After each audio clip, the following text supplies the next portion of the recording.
Hey everybody, it's Wednesday night and it's time for Super Geeked Up. Hey, what's up everybody? I'm Jeff. Welcome to the show. This is Super Geeked Up, your live geeky pop culture show.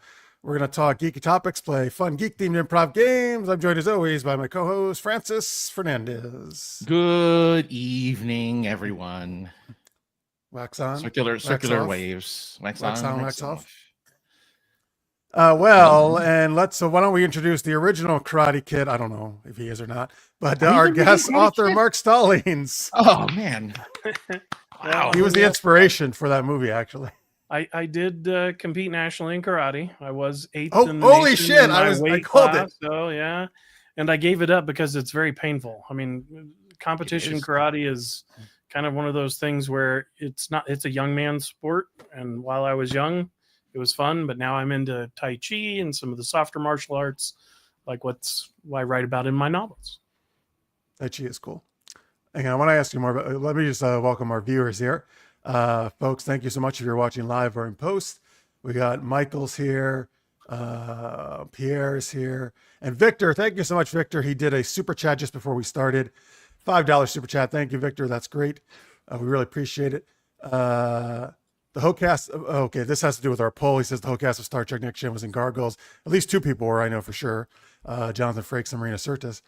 But our poll question is, what's your favorite 90s Disney animated series? You can vote live. Oh, it just changed right before my eyes as I brought it up. There's 4 choices I was able to put in. Gargoyles, Darkwing Duck, Tailspin, and Goof Troop. Gargoyles just went into the lead. Darkwing Duck is in second. I think it's going to be a big battle between those two. I voted on your poll, but I would, my initial thought was Animaniacs. Oh, not Disney though. While it's it wasn't Disney. That's why. It was so Disney tangential. Yeah. It was stupid. So, I love that. Oh, so good. Well, I know. What did you vote for, Mark? Gargoyles. Okay. I really enjoyed. Well, I know Gargoyles. Francis votes for Darkwing Duck because it's his favorite animated series. I'm sorry. I had to go with Gargoyles. I would have. It was just so edgy. And what? I guess. I mean, What, Gargoyles? Yeah. Yeah. Like Will Riker and Counselor Troy were there, so I mean, they do have that over Darkwing Duck. There were no Star Trek people in Darkwing Duck. Well, I mean, you look at the star power. The kids didn't care about, the fact that, hey, Will Riker was on this. But what it was, you get this mystical secret world kind of a thing, and that was what was getting exciting about that. My watch is freaking out for some reason. Because you're talking about Star Trek and Gargoyles. Yeah, it's having a mystical reaction. It is. Reaction. It's coming hello, Delaney. Delaney was on last week.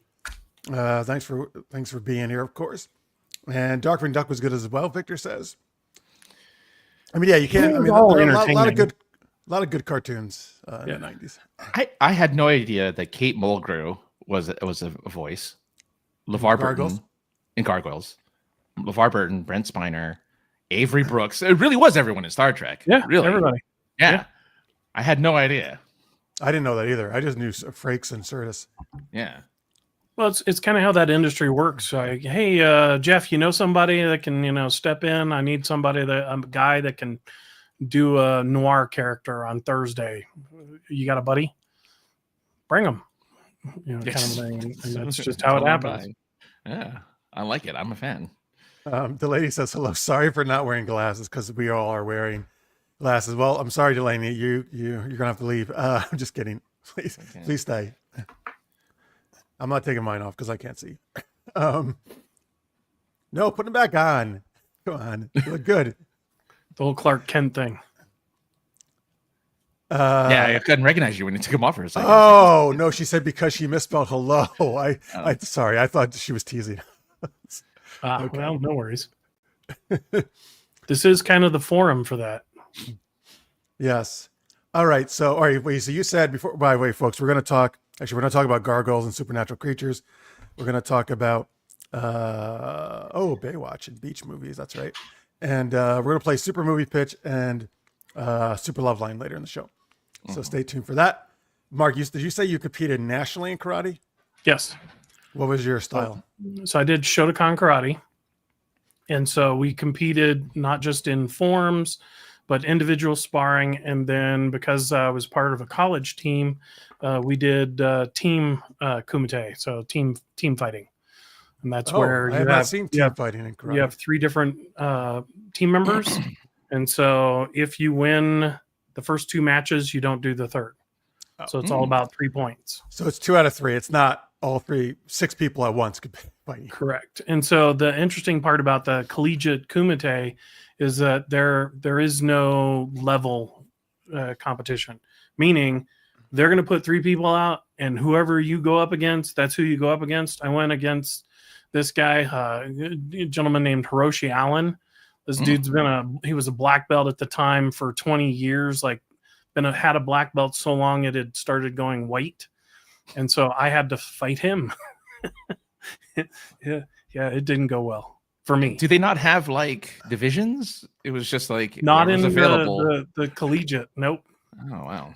In the individual, that's where I was saying for that period I was 8th in the nation in my skill level and weight class.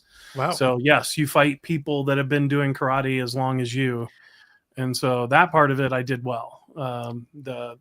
It was for me, it was entertaining to go up against this like hands down karate master. And I scored 1 point on him. I was excited. Nice. That's amazing. And then you could see the martial master dial just go, okay, we're done with this. I'm going to finish it. I'm fighting. Yeah, nice. Yeah. Did you do any in California? No. The nationals because I competed regionally here in Colorado. Oh. And then the nationals were in Ohio for whatever reason. I don't really understand why. You missed out on the All Valley, huh? Cincinnati and Cleveland, but this gentleman was from Riverside. He might have done the All Valley. He's from Francis. I'm sure he's making the Karate Kid. Yeah, All Valley. I mean, so let's see. He's probably in his 50s now. Hey. So just imagine him being hell on wheels now. Yeah, it's not something that really goes away for a lot of people. It was pretty entertaining. My first martial art was Aikido.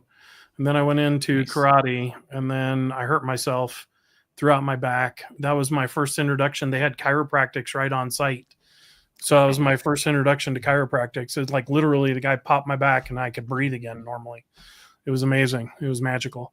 But yeah, then I wanted to get into martial arts that, I could work as a little old man. So I started off with Yang style Tai Chi. And then I got introduced to like Bagua, Xing Yi, which is what I use in the book. And then Chen style Tai Chi, which is the actual foundational martial art of Tai Chi Chuan. Yeah. Nice. And we'll talk about that. Oh yes, that's right. That's what Riker knows. Riker. That was his. We'll talk more about the book in a little bit there, folks. So you'll hear more about his latest book that came out last month. But hello, Carrie and Michael. Welcome. We're glad you're here watching live. We're glad if you're watching in post, of course, too. You can put your comments there. By the way, folks, anything we talk about today, the links are already in the description section. You can click on them, get them right there to Mark's stuff and Francis and I stuff. All right, so Francis, I'm actually going to do this kind of out of order just because this is about my thing, and then I'll have you do the second question. So our first super geeky question is my new book, The Adventures of Elena and Ned, Gargoyle P.I. comes out in 2 weeks, folks. Actually, 2 weeks from yesterday, it's Tuesday, October 7th. I'll talk more about that in a minute. But besides gargoyles, the question is, what supernatural creature would you want to hang out with?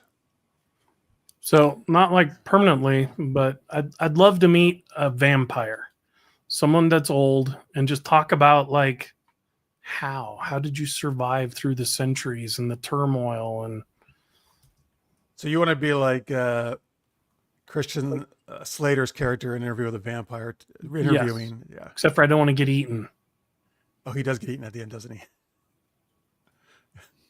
I think he does. I think he does get bitten, right? Yeah.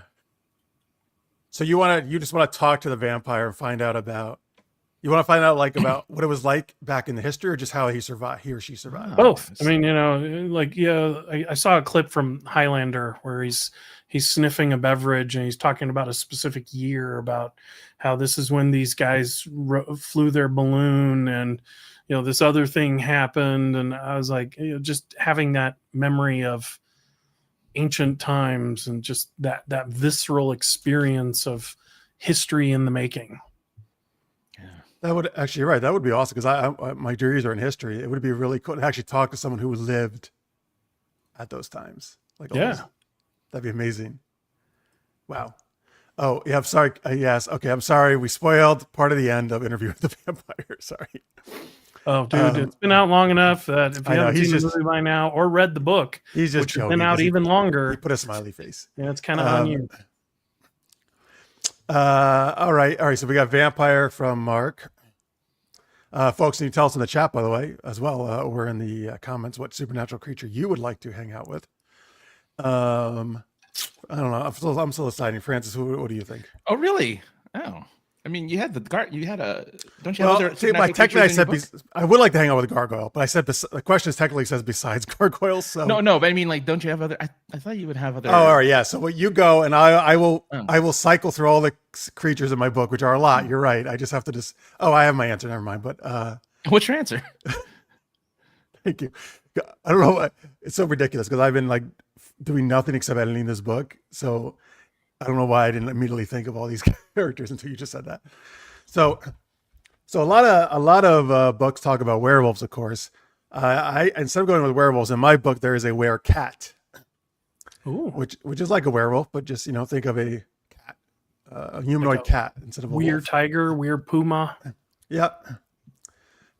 So I would hang out with a werecat because the werecat in my book is called Zana. I think she's really cool. I really like writing her. And I really like cats in real life. And so then instead of I can snuggle off with like a it'd be a cat taller than me even when she turns into that form. So it'd be like you can snuggle with a life-size, human-sized cat instead of just a little cat. Scary. So I've actually pet a tiger. I had an opportunity. They had a cat sanctuary here in Colorado, and they are like a bristle brush. I don't know if you've ever had an opportunity. So I don't know that I would want to try to snuggle up with a cat lady. My werecat is very soft. Okay. Well, she's not a tiger. Not a tiger. Yeah, like that was surprising that the tiger was basically a bristle brush. I think they have to be, right? I don't. Do they? I don't know. I don't know. They have to Well, survive their in skin that. is very So their skin is very taut, right? Yeah. Well, it's just the hair was just so thick. Fur. It's not really fur. Not all like right, what well, you think. good to know if I ever do a were tiger. That's good information. Yeah. Maybe if they had conditioner.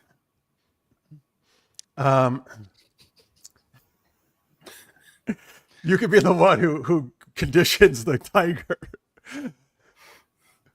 So next time, I know it's not a lion, but next time if if you ever do that to a lion, they'll have that like the mane, commercial hair just flowing in the wind.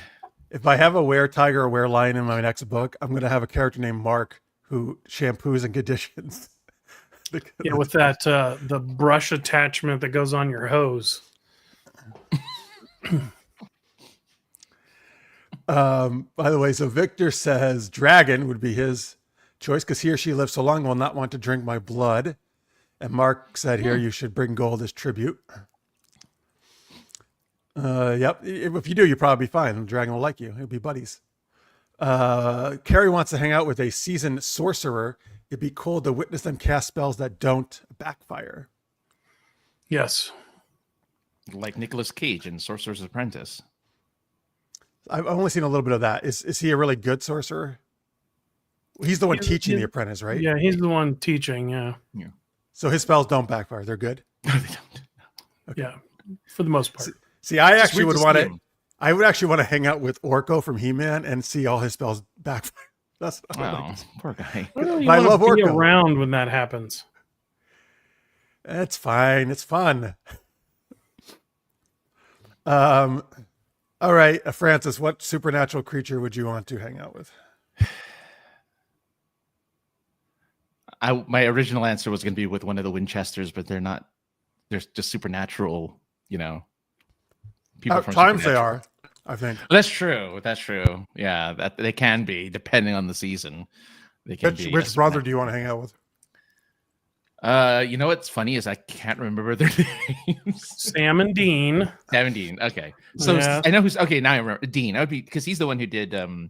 He's the one who had like that weird. Smallville. Was he in Smallville? Well, Dean is Jensen Ackles, right? Yeah. Who's now? He was like, in Smallville you know, before The Boys. Supernatural. He's also been the voice of Batman in an animated movie. Oh, I didn't know that. Yeah, I like him. He's funny. I've In The Boys. He does. He was in The Boys most He's in recently. The Boys.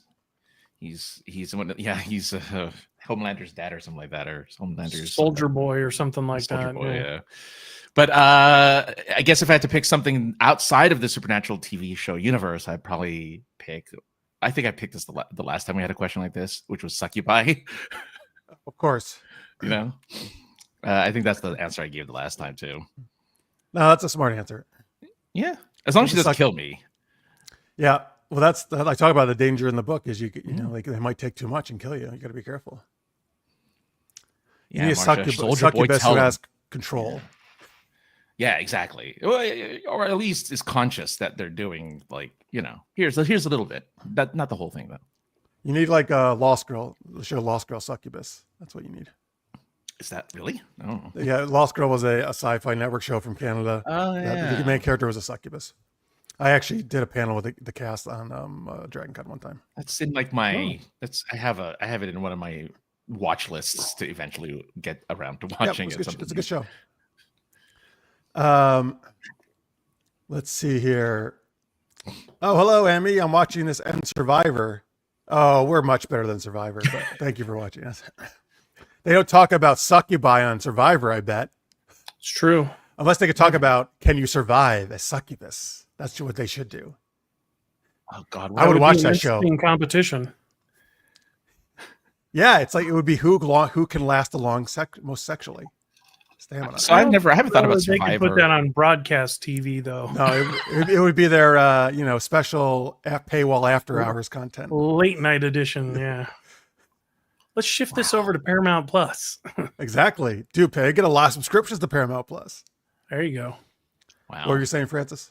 I didn't know. I forgot that the show even existed, and I didn't realize they were on season 49 of their show. Of Survive. Oh, that's because they do like They do it twice a year. Twice a year. Yeah. Let's see here. We got something about mystery men. Do you want to hang out with the mystery men? I mean, they're technically supernatural. They're kind of because they have supernatural, right? powers, Yeah. Yeah.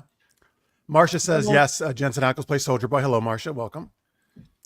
Victor says Lost Girl was very good. Okay, and Thor from Norse mythology.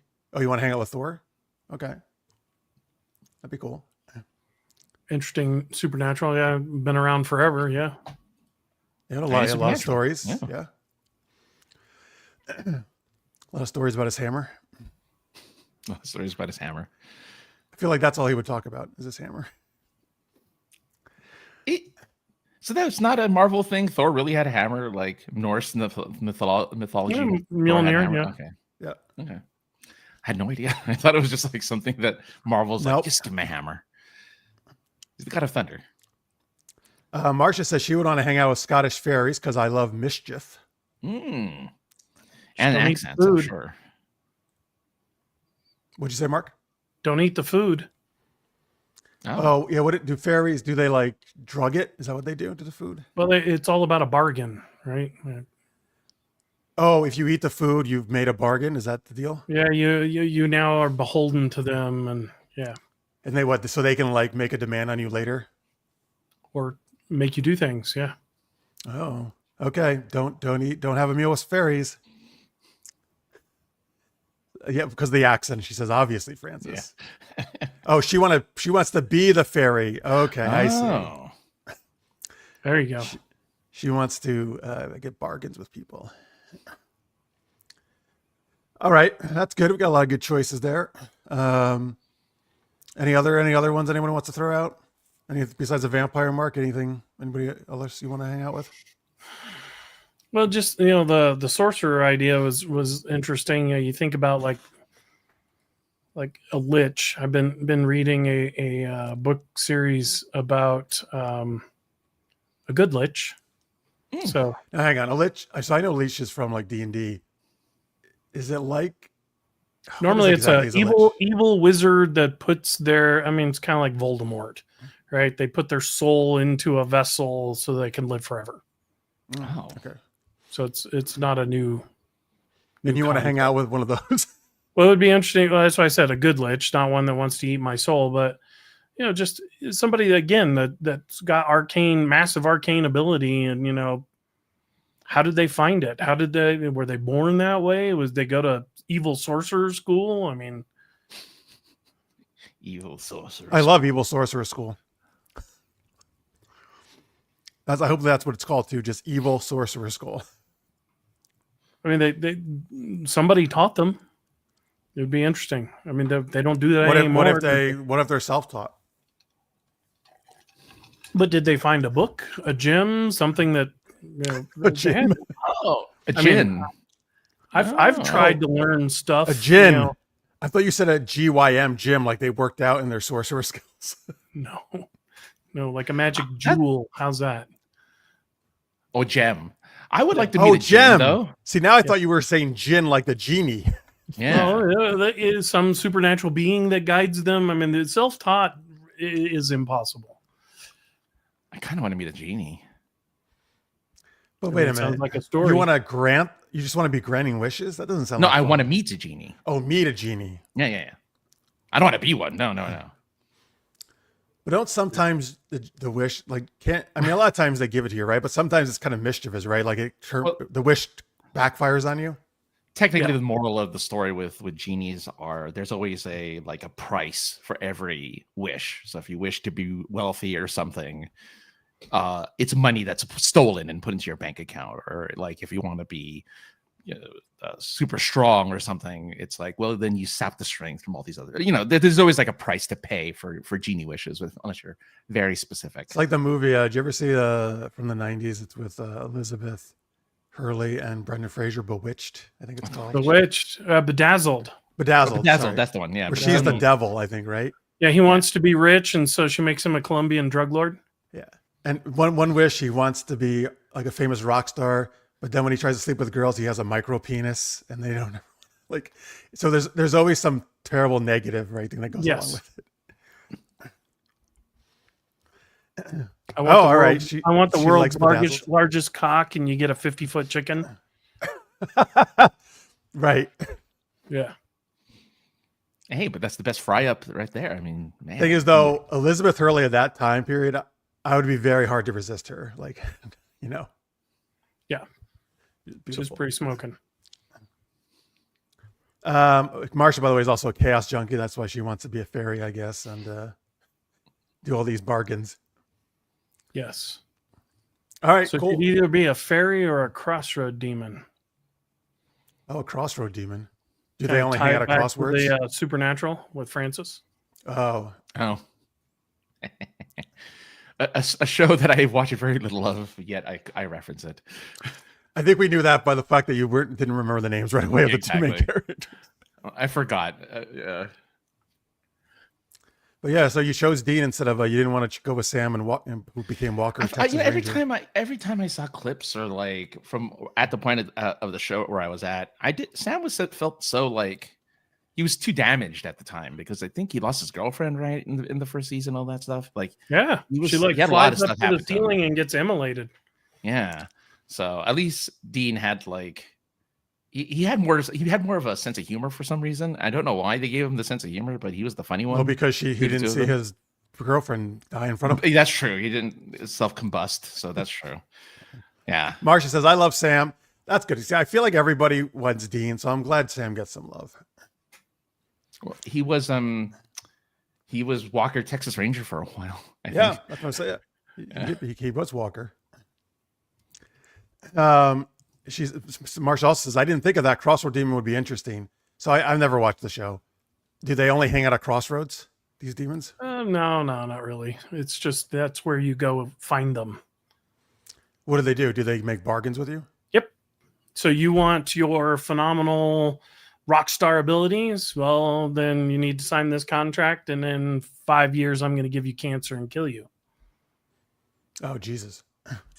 So again, back to the wishes and I don't want to make that deal. The penalty. So Marcia says, Sam finds out he has demon blood in him. He really gets the shit end of the stick in early seasons. He is also Dean in Gilmore. Oh, so he plays a character named Dean in a different show. Interesting. This is what, Jared Padalecki, right? That's his name? Yeah. Did he sing the theme song to Walker? Stop it. Maybe. I mean, that would be hilarious because not originally, but later on, Chuck Norris did sing the theme song, which was terrible. no, it was amazing. It is, but he's not a good singer. No. Well, in 2019, I took my daughter to the Supernatural convention that's in Vegas. It was the only 4-day Supernatural convention. And that was her 18th birthday present because she loved the cast and all that. So they actually did karaoke night, and all those people can sing. All of them. It was amazing. So they probably didn't have him do it then because they needed somebody who couldn't sing like Chuck Norris. Yeah, but I hate them now because not only are they good looking and talented, but they can also sing. They can also sing, and they're Hate funny. all of them. They need flaws. They need something. Everybody's got flaws. Not those guys. They're perfect. Well, at a convention, sure, it seems perfect, right? I want to imagine that they're practically perfect. Marcia's, Of all the I hate people that I they're would also have- fucking talented. Oh, that's like Francis. See? Yeah. Yeah, Thank but you, you Marcia. also You love understand. it. You love it. Oh, I'm sure she loves. She's a big fan. I can tell from Supernatural. Yeah. Well, that must have been that's an amazing birthday gift to your daughter there. Yeah, it was fun. You said it was in Vegas. Vegas. Yep. At the Rio. Nice. Mm. So, like, was a lot of the cast was there? All of them. Yeah. Oh wow, that's sweet. That shows the power of that show, though, right? Like, they can just do the convention 4 days just of that one show. Just that. I mean, you look at like Star Trek because, I was in Vegas in August at the Rio again, and they had the big Star Trek convention, and like everybody was there, all of the different Star Treks, because they were celebrating the 30th year of Voyager, the 30th anniversary. So I mean, some of them haven't aged well, and some of them I think are aliens, really, because they just look great still. I mean, yeah. I mean, it's 20 years now since the end of Voyager, or since Voyager was the last one to end, right? It wasn't. No. Well, there's there's a lot of shows going on now, but if you mean back before Paramount Plus, before Enterprise was the last one. Oh, Enterprise was the last one. That's true. Yeah. Which was what, right? 2005 did end or something like that. And I liked it. I liked Enterprise. I liked how it was kind of gritty. But they don't really show up for conventions, do they? Scott Bakula and the other guys were. I mean, Oh, good. the engineer guy was there, and Good. So I mean, there were a few of them. I mean, it was a pretty amazing cast. I mean, the fact that they show up all the time. But I mean, Supernatural. I mean, here's the thing: so the actors at Supernatural got in with the con crew, and they knew where their bread was buttered, because they weren't just making fans; they were making super fans, and they knew how to make their money. It was amazing. Oh yeah, So- I heard once like what the two main guys got for convention things, and it was like insane, like the fees they got. Well, here's the cool thing. So we were at a ticket level where we actually got a signing with Jared and Jensen each. Ooh. But the cool thing is they didn't rush us through the line. They actually spent time to talk to my daughter and ask us questions, and I mean it was super That's cool. awesome. Yeah. That's I actually like those that's kinds, yeah. a lot of times people do rush you through lines, so that is super cool. Yep. No, they were super nice. Good to Very hear. friendly. Victor says I still need to watch most of the newer Star Trek shows. Well, there's a whole bunch of them. Lower now. Decks. Lower Decks is so awesome. Strange New Worlds. Strange made me New Worlds feel I'll like vote for. classic Trek. I got to meet the cast at Dragon Con. Went and Nice. had dinner up at the Atlanta Grill in the Ritz, and they were all there in the bar. So we got to hang out with them for a little bit. Oh, they were just hanging out. Nice. Well, I mean, they were getting ready to have dinner, but it was, while they were waiting for everybody to come down, and they were all beautiful. I mean, the men and the women. I mean, just TV makes them look ugly. I'll be honest with you. In real life, they are so much prettier. Isn't it usually the other way around? I mean, Anson Mount. I mean, I'm into women, but man, that is one good looking dude. That is one good looking dude. I don't doubt it. I don't doubt it. You're like, I would mount him if I was in the guy. Oh God, Ooh, man. can I be your Anson mount? Oh boy. I don't think that's how he introduced himself to him, but Right. No. I hope. But not. we had a great time talking about the episode where they were all singing, so that was kind of fantastic. Carrie says, I really liked Enterprise. They got screwed in that last episode, though. Kind of got screwed in the last season. It was an interesting choice, that last episode. It had so much potential, and then they kind of just vomited on the floor. If you like Voyager, Carrie says, I'd recommend Prodigy. It's a kid show, but a good expansion of Voyager. Well, that's the one where Kate Mulgrew is the like holographic, right, helper thing, I think, to the ship. There's too many of them now. Yeah, there's lots of Strek out there now. You can take your pick. Used to be one at a time, and then now they're just throwing it at you. Which is great. I mean, I love it. I mean, because there was such a lack of anything. I mean, for so long. I mean, I'm kind of old, so I mean, I remember in the 70s they had the animated Trek, but then until the movies started to come out, I mean, we had nothing, like absolutely nothing. 7 years at least, right? Yeah, it was brutal. Though they had obviously a very strong run from Next Gen through Enterprise, though, of consistent Trek. Oh yeah, I mean, I love Deep Space Nine. I think that's my some favorite of the strongest writing ever. I agree. Too bad Crody isn't here. I was going to say he would get mad and say Voyager's the best and DS9 sucks. Oh, geez. Voyager annoyed me because, like, the third time they all got dropped off on a planet because the Kazon took over the ship, I was done. No. I'm like, and every third episode's in the Holo Suite. I mean, come on, guys. Like, my favorite thing about Voyager is the nacelles that like go up when you go to light speed. Oh yes, when they go to warp, yeah. Which honestly is actually not really a great design thing, because that means you have to wait until you have to go to warp, where any other ship can just go to warp. Yeah, but it just reminded me of Kit in his super pursuit mode when he would like transform. Yes, when in the last season they gave him that extra thing where all the things popped out, right? Yeah, and I'm just like, it doesn't do anything, but I think it's fun just to see like things move to make a thing faster. And they're trying to make it looks cool, right? Yeah.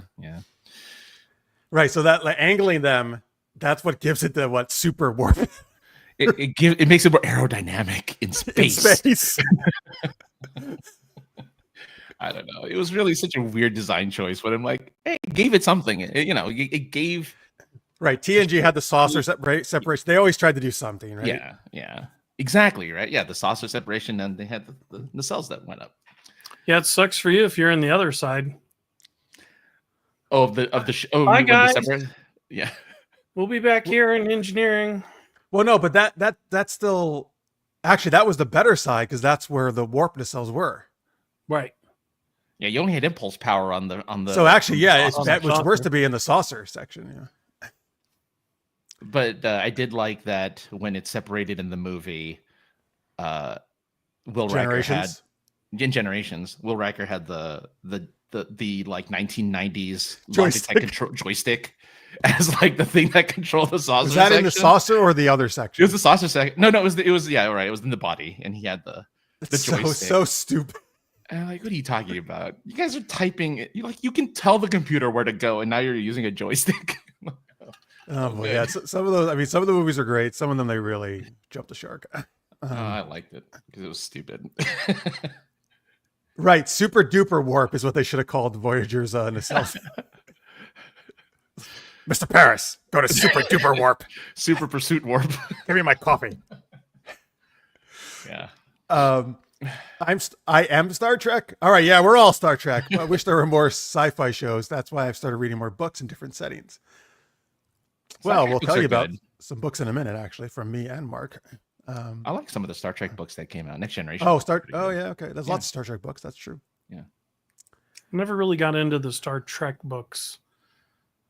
I mean, early 80s, they had the Star Trek picture books, but I never really got into the novels. I was more of a Star Wars novel fan with the expanded universe. Yes, me too. I love what's they call the Legends now, but yes, I love those Star Wars books. Yes. What I liked about the Star Trek novelization was they like explained how the bathrooms worked. They explained the showers. They explained like Oh, really? all the stuff you never see. They just like talked where about it. they walk into the captain's quarters and like, where's the bathroom? Yeah, exactly, right. And the shower. Yeah, I mean, I think we already saw it. There was an episode where we saw the sonic showers. We saw sonic and just showers, that. Yeah. But Which, how does that work? I mean, would I need earplugs? I mean, no, the Doctor Who comes out with his screwdriver and just goes Screwdriver? up and down your body with his There you sonic go. Oh, screwdriver. and then he inserts it somewhere. Yeah. Oh, You're boy. clean. I will clean you and also do a anal probe at the same time. Give you a colonoscopy. There you go. Oh, that's awful. All right. Carrie says, whatever section is 10 forward is where I'd be. Well, on the Enterprise, That's the bar, right? it's in the saucer section. It's the very front of the ship. That's hence the forward. Deck 10, most forward section of the ship. That's a good place to hang out. Absolutely. Yeah. Get tales from Degainian, right? Get some nice food and drinks. Yeah, the being that's been around forever. Yeah. Play hollow chess. You can, No, 4D chess. Oh, is that what they called it? 4D? Because it was all the That's where different they had sections were. Data had the things on his fingers. Oh, Yeah. that. You know, where he was fighting the alien who was the expert. And he got all pissed off because you're cheating. Because he went for a tie instead of the win. Yes. Yeah. He played for a tie rather than a play to win. Right. I want the visor game that with the discs that get swallowed up by worms. Oh, with Ashley Judd. With Ashley Well, Judd. Yeah. that's the best Wesley Crusher episode by far, I feel. But then you get addicted, Francis. That's not good. You get addicted to this game. I just want to know what's so addicting of swallowing discs with worms. Well, but think about this, dopamine. right? Isn't a lot of people get addicted to Candy Crush? That's true. Is it really that different? I guess so. It's I good. guess Good. so. Good point, right there. Farmville was a thing. So yeah. Farmville? That was one of the first like online games that people got addicted to on Facebook. That was what everyone in my college was playing. Oh, I vaguely on the remember college that. computers. Yeah. They're all playing Farmville. Victor meant different stories, like not Star Trek books, but Starship Mage, a great blend of magic and tech. Oh, I like when they blend magic and tech. That's cool. Yeah. It's a good name too, Starship Mage. We got a lot of dots here in Farmville. I'm not sure what. Did I trigger something in you there, Marcia, mentioning Farmville of all things? An old memory. Yeah, that's old. That's Maybe not good. Maybe good. I don't know. It's a 30-year-old game. It was. Does it still exist? I don't think so. I mean, if it does, I wouldn't be surprised if it did in some degree. But man, There's got to be some variant of it. Yeah. All right, folks. Thank you for your supernatural choices there. Characters to hang out with, and also Star Trek and other stuff. So many hours, Marcia says, in Farmville. Yep. Oh yeah. Oh yeah. All right, we're gonna go ahead, Mark. I was about to say, it just makes it worth it. You know, it's that dopamine brain game thing. I've been playing Hex Away, trying to keep my brain from atrophying. What's Hex Gotta Away? plant those tomatoes. Is it how you get rid of hexes from witches? Do you remember the Minesweeper on the PC? You know, back in the day. Yeah. It's very much like that. It's just hexes. I was the what do you call it, the ski Minesweeper free champion? I was ski free. Yeah. That's me. Oh, Schedule 1. Actually, our buddy Craig told us about this. That's the game where you're like a drug dealer, isn't it? Yeah. I think so. I haven't played it, but yeah. Maybe they're handing out those visors where you put the things in in Star Trek Next Generation. That's the drug they're dealing. There used to be when I wasn't doing calculus in high school, we had TI-85 calculators. Oh yeah.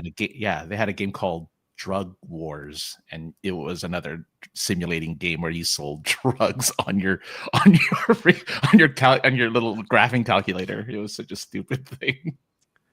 So your teacher comes over and saying, "What are you doing on that?" It's like, "I'm selling drugs." I mean, selling yeah, drugs. essentially, yeah. I'm preparing for life. All right, folks, we're gonna do super movie pitch in a minute. Then we're gonna talk about Mark's new book and then all this other stuff. Yeah. But first, let me tell you, I'm very excited since we were just talking about Gargoyles. My new book is coming out in 2 weeks. The Adventures of Elena and Gargoyle P.I. This started as a story in the anthology Tales of Monstrosity that Francis was also part of. I've turned it into a full book. Spent a couple years working on this. as I was doing my other stories. So this is very near and dear to my heart. These characters are the ones that I had the most fun writing. And let me get an image on the screen here. I can show. Oops, that's the wrong thing. God damn it. Sorry, folks. Give me a second here. There we go. Boom. Oh, that's Mark's book. Sorry, that's not my book. Not I that mean, book. No. you get that No book though, too. gargoyle. No, yeah, I'll share that. That book is great. I'll share that book in a minute. I've got too many freaking. Here we go. I got too many windows up here. Here's mine. That's the paperback version. Anyway, it's a fun comedic urban fantasy about these two very unlikely detective partners. Elena's a zany, irreverent human who's always talking about sex. Ned is a very proper, grumpy gargoyle who wishes she would stop talking about sex. And together they must solve kooky cases like locating a werecat's missing cat food and finding a hot date for Dracula, that kind of stuff. So it's very it's a lot of zany fun. I am doing it under my pen name Riley Rose just because that's where I built up my audience. Just so you know, this is not erotica like a lot of my other books. There's some sexy stuff in it, but it's just a good, fun, comedic urban fantasy. You can pre-order it right now, actually, on Kindle, if you like. If you look in the description sections of this video, or you go right to the homepage of supergeekedup.com, there are links right there you can click on and pre-order it. That would actually help me out, help boost it up in the Amazon rankings. There's links if you want to do it at amazon.com or if you're international. Also, though, there will be a paperback version that releases on October 7th, the same day as the Kindle. Amazon does not let that pre-order paperbacks. So you can get it in ebook or paperback. Let me share another thing here. But again, I would super appreciate it. Out of any book, if this is the one, I would really love it if you could help me get this one out. I'm hoping it does, well on Amazon. It will also be in Kindle Unlimited, by the way, when it goes live, if you're a subscriber to that. So you can also read it that way. Let me just share this. And Whoops. this is the series you did on Vela, yeah? Oh, great. Excellent memory, Mark. Yes. So when Vela existed, I did start releasing it on Vela, an episodic story. So part of this has been out there, but Vela unfortunately ended before I was able to release all of it. So this is the full book, the whole thing. It's done in 10 different cases they have to solve. It's actually my longest book yet. It's almost 500 pages. So you got a lot of content there. Wow. Thanks. Yeah. So there it is. There's different versions of it. The audio, I will probably do an audiobook. That's not going to be out quite yet, but you will be able to get it on Kindle and paperback. Again, the links are in the description section. They're also at supergeekedup.com. Very first thing on the page right now. Again, it really helped me out. I appreciate it, folks. If you could check that out. Thanks so much. I had a lot of fun writing it, by the way. They're very fun characters. If it does well, there's going to be another one? There's going to be another one either way because I leave it as a cliffhanger. Oh, okay. Hopefully, well, two reasons. And also, I love these characters too much not to keep writing them. Hopefully, it won't be another 2 years. Yeah. No, this one will be faster because I don't want to make people wait. I don't want to make people wait that long. Yeah, I feel you. So I'll try to get this one out. King of delayed gratification there. Yeah. So just because I was doing so many of the other books to try to make a living, but this one I want to get the sequel out within a year, ideally. It's good. Yeah. Yeah, it was a lot of fun when I was reading it on Vela. Oh, thank you. I appreciate you checking it out there. All right, folks, there you go. Now again, we'll have more cool books like from Mark to talk about in a minute, but let's do our first geeky game, which is Super Movie Pitch. So that is where, so we need some help from you guys in the live chat. Basically, we're going to make a movie pitch out of your suggestion. We need some kind of like seed idea. So ones we've done in the past are, well, originally Francis debuted this as like days, like Groundhog Day, but weird days of the week, like Frosted Donut Day or stuff like that. But it doesn't have to be that. It could be like banana superheroes, or I don't know what else. Francis, what other weird thing could it be? Yeah, no, it would be like remote control disaster or a coffee pot with an attitude. It could be any of those types of things. It's really just nonsense. Any kind of weird, nonsensical idea, that we will try to turn into a story. We'll kind of pass the idea around. The trunk or treat outside the Spirit Halloween store. Hello, oh, hey Pierre. I mean, that would make a. Okay. First off, trunk or treats. You're not a fan of trunk or treat? It's so dumb. Well, It's what I get mean, it. I've actually handed out candy once at it when like my family was doing it, but I do agree. I think it sucks that it takes away from the going around the houses trick or treating. Well, I'm just saying, even the mall thing where people used to go trick or treating in a mall, because I They did still it, do. like They as a still kid, do. yeah. So do that at the very least. Do something like that versus like going in a circle. At least you're like moving. Well, I mean, half the Like- fun is seeing the costumes, right? I mean, so you do up your decorations on your house. I mean, we do. My neighbor every year he had a gorilla suit, and so even years he would be in the gorilla suit, just laying there on the bench, and would jump up and scare people. So then the next year he wasn't in the gorilla suit, so he'd be the guy opening the door. So they're looking at him and looking at the suit because they're expecting him to. And one year he got his wife to get in the gorilla suit, so he opened the door and they're like, "Oh yeah, trick or treat!" And then she jumps up. Nice. Yeah, that was pretty awesome. But yeah, I love seeing the costumes and the excitement of the kids and Yeah. all that. The elaborate way people decorate their houses to be scary. They'll have like the different sounds coming out of bushes and like Yes. things shaking. I love people when they go all out like that. Yeah, like that's. But that's the thing with like the trunk or treat, what would be entertaining is the evil villain wanting to give back to the community comes up with concoctions to give out at the trunk or treat. Can our intrepid heroes collect all the candy he's already given out? All right, But Francis, then- go ahead, Francis, continue that. But then no one would go to this scary person's trunk, and they had to turn it into a spirit Halloween store where this man had to now sell costumes from his trunk because people were too scared to approach it. And so it turns out to be a feel-good story because this terrible criminal realizes, oh, I can just bring joy to people by selling them costumes and cool paraphernalia for Halloween.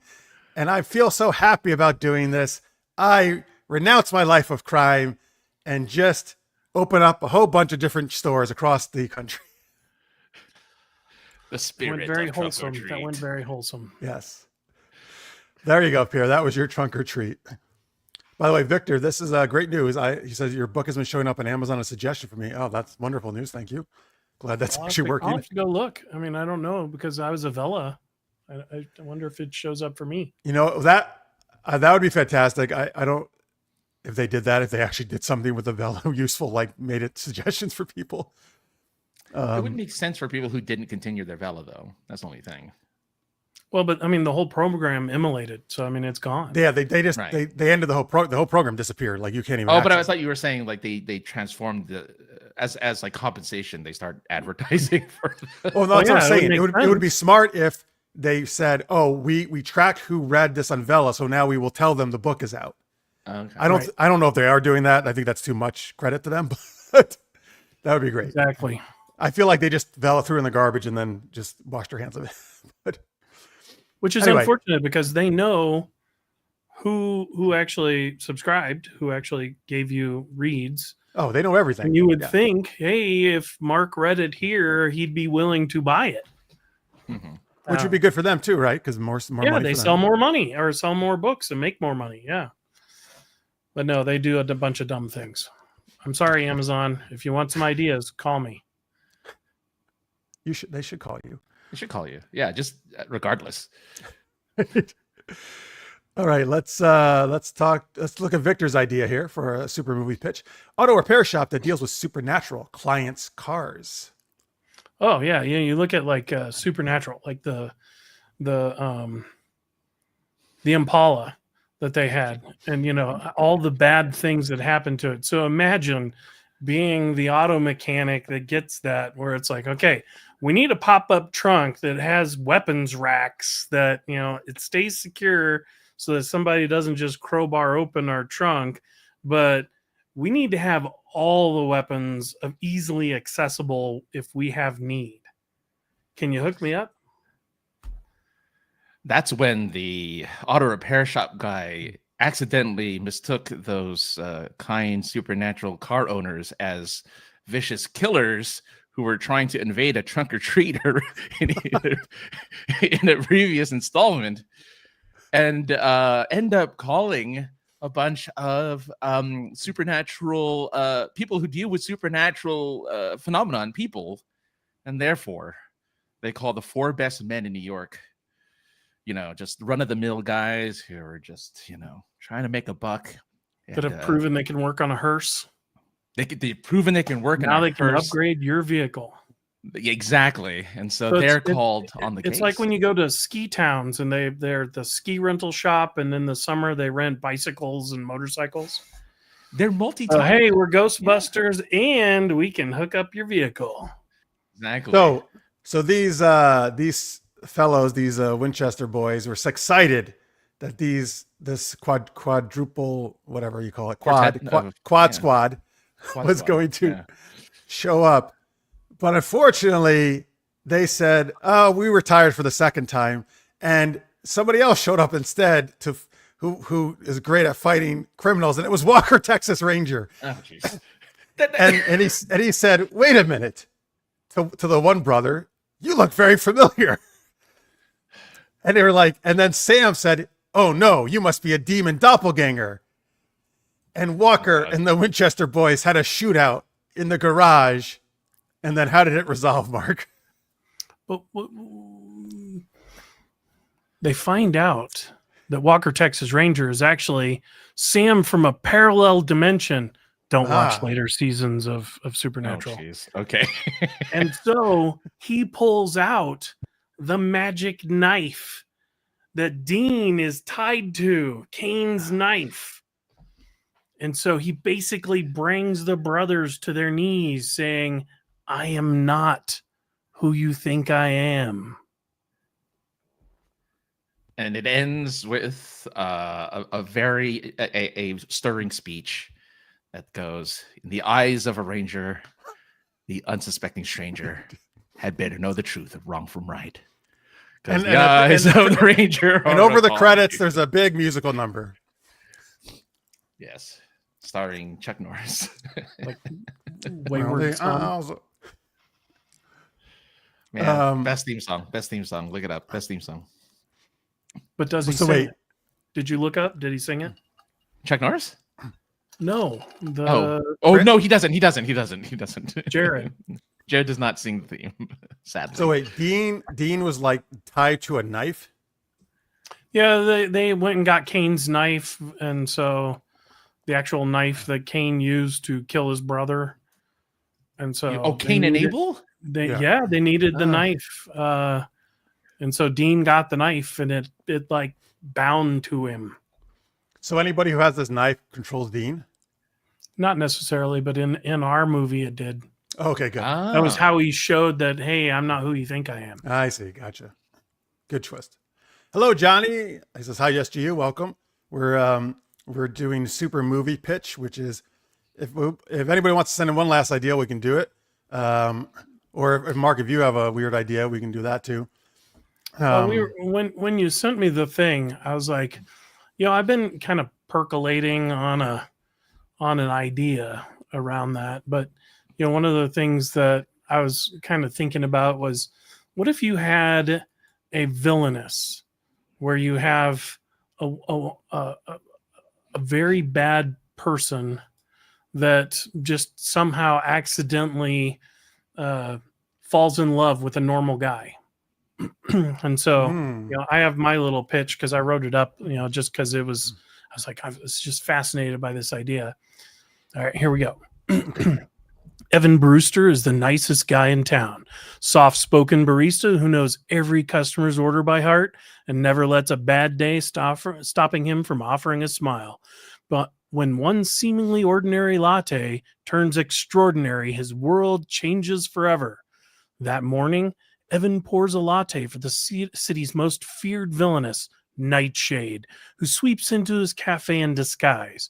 His foam art, a perfectly drawn heart pierced by an arrow, was meant as a playful flourish, but Nightshade takes it as a secret confession of undying love. Moved for the first time in years, she becomes convinced that Evan is her destined soulmate. From that moment on, Evan is swept into her whirlwind of obsession.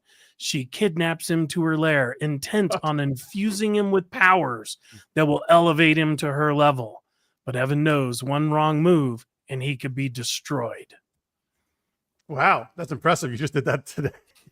Yeah, right when you sent me the thing, I was like, well, I'm an author. I mean, I write books. I Yeah, come yeah. up with weird ideas. Oh, yeah. That's right. I mean, if you think about just the kind of that comedy of, like, I love Mystery Men. That's a fantastic spoof of all of that. And so if you think about like the everyman who just is stuck, I've got this super villainess that wants to make me like her. And then, just all the montage, like Toxic Avenger. Oh, I'm going to dip you into some toxic waste and see if it gives you powers. I'm going to find this ancient artifact and I'm going to zap you with it. Oh, hang on. How can he talk himself out of that? I just think that'd be hilarious. Well, I hope he becomes Latte Lad. That's his Latte name. Lad. can always deliver it on time. That's right. Or he can create lattes from his fingers or something. I don't know. Yeah, that's funny. Is this from Mystery Men? Turtle. No, that's from. Or is that the Master of Disguise? Yeah, the Drew. Oh no, what the fuck? Who am I thinking of? Not Drew Carey. No. I fucked you up now. Garth from Wayne and Garth. No, it wasn't me either, was it? Dana Carvey. Oh, Dana Carvey. Dana Carvey. That hurt you, didn't it? That was tough. Played Turtle, the turtle guy, whatever he was. Right? He was a master of disguise, and he had a turtle costume. Yeah, that's a For terrible one of them. movie. It was like a black tie affair, and he wore a turtle. Wait, somebody is that is it Eva Mendes? Somebody like super hot is in that. Some beautiful. I mean, they always have that one actress they put into movies like that. I think it's somebody else though. I think of like The Tuxedo, where they had Jennifer Love Hewitt as the and Jackie Chan sort of love interest, I guess, or The Medallion, all that stuff. That was Claire Forlani and Jackie Chan. Yeah, they tried to put a couple different beautiful actresses with Jackie Chan, which unfortunately the movies weren't good though. He works better with like silly guys like Owen Wilson, and Chris Tucker. No, those were awful movies. I like the What? like Super Cop or Jackie Chan's Hong Kong movies are my favorite by far. Yeah. Yes, but I also really like the Rush Hour movie, first Rush Hour. He's got actually Cowboys, right? Shanghai Noon and Shanghai Nights. Yeah. He actually has a new movie out that's like been 3 or 4 weeks in the China box office top. And I'm waiting. I hope they send it over here because I want to see his new movie. Is that the Blade of the Dragon or whatever it is? No, I can't. Of course, I can't. He's got one coming out with like John Cusack's in it, and maybe that's a different one then. Looks like a Roman legion attacking China or something crazy like that. Oh wow! Is it The Shadow's Edge? Is that the one? Shadow's Edge is the one I think I'm talking about. Where he plays he kind of does his police story. Or he's a cop. Yeah. He's a cop. Like Super Cop? Super Cop! I love Super Cop because that's how I discovered Michelle Yeoh, and then I tried to find everything else that she was in. I think Super Cop is Police Story 3. So, it is Police Story 3, yes. Yeah. It was just Super Cop in the US. Mr. Nice Guy, his Australian one. That was an interesting one. Jennifer Esposito came out a while back. Dragon Blade, I think is what it was called. He's done a few that never made it into, U.S. cinemas, unfortunately. Yeah. I mean, it has John Cusack, Adrian Brody. I mean, that was interesting. As long as they put it on streaming, I can watch it. It's fine. I don't care. I don't have to see it in the theaters. It's funny. Thank you, Marcia. Jennifer Esposito, another very sexy Latina woman, was in the Master of Disguise. That was the female lead. Oh man. All right. A weird era of movies. Weird era. All right. Well, there we go. That was Super Movie Pitch. Thank you, chatters and Mark, for those pitches. He did his own pitch. Great. Yeah, you should do that. But let's talk about let's have him pitch his latest book. How about that? Oh, all right. So I had alluded to, that I'm the master of delayed gratification. So here's the deal. In 2020, COVID came out, and I released. Bye. Sorry, Mark. I tried to put you on the big screen. Sorry. There we go. That's what I was trying to do. Go ahead. So my debut novel, The Elements, Silver Coin Saga. Then, I came out with a short story while I was working on book 2. And then 5 years later, how's that? I wrote a whole bunch of stuff. This is the Mark shelf. I wrote 2 other novels. I was in like 10 different anthologies. But July 12th, my book came out. So this is the continuation. So, spoilers. The heroes survived. They went back to visit their destroyed village. If you sign up for my newsletter, you get the free short story. And then this is year 2. Because what happens is when you start learning Xing Yi, the martial art I based the magic on, you start off with the elements. And when you get far enough in your learning, you start to learn the animal styles. And so the tagline of this book is, what happens when you learn that the history you were taught was a bunch of lies? Dun, dun, dun. Dun, dun, dun. So and then I'm like 65% through book 3. So I'm that's hoping great. to have it out by Christmas. Oh, wow. Excellent. Yeah. That'll be short. Every 6 months? Oh, 6 months. Wow. Yeah. I started it in March. So I'm trying to get it done, get it out. That's some good turnaround time. Well, is I it going to be a feel bad trilogy? Is that because, going to be a conclusion? it's not the summer of love. Mark took the half a decade of love to, get this book out.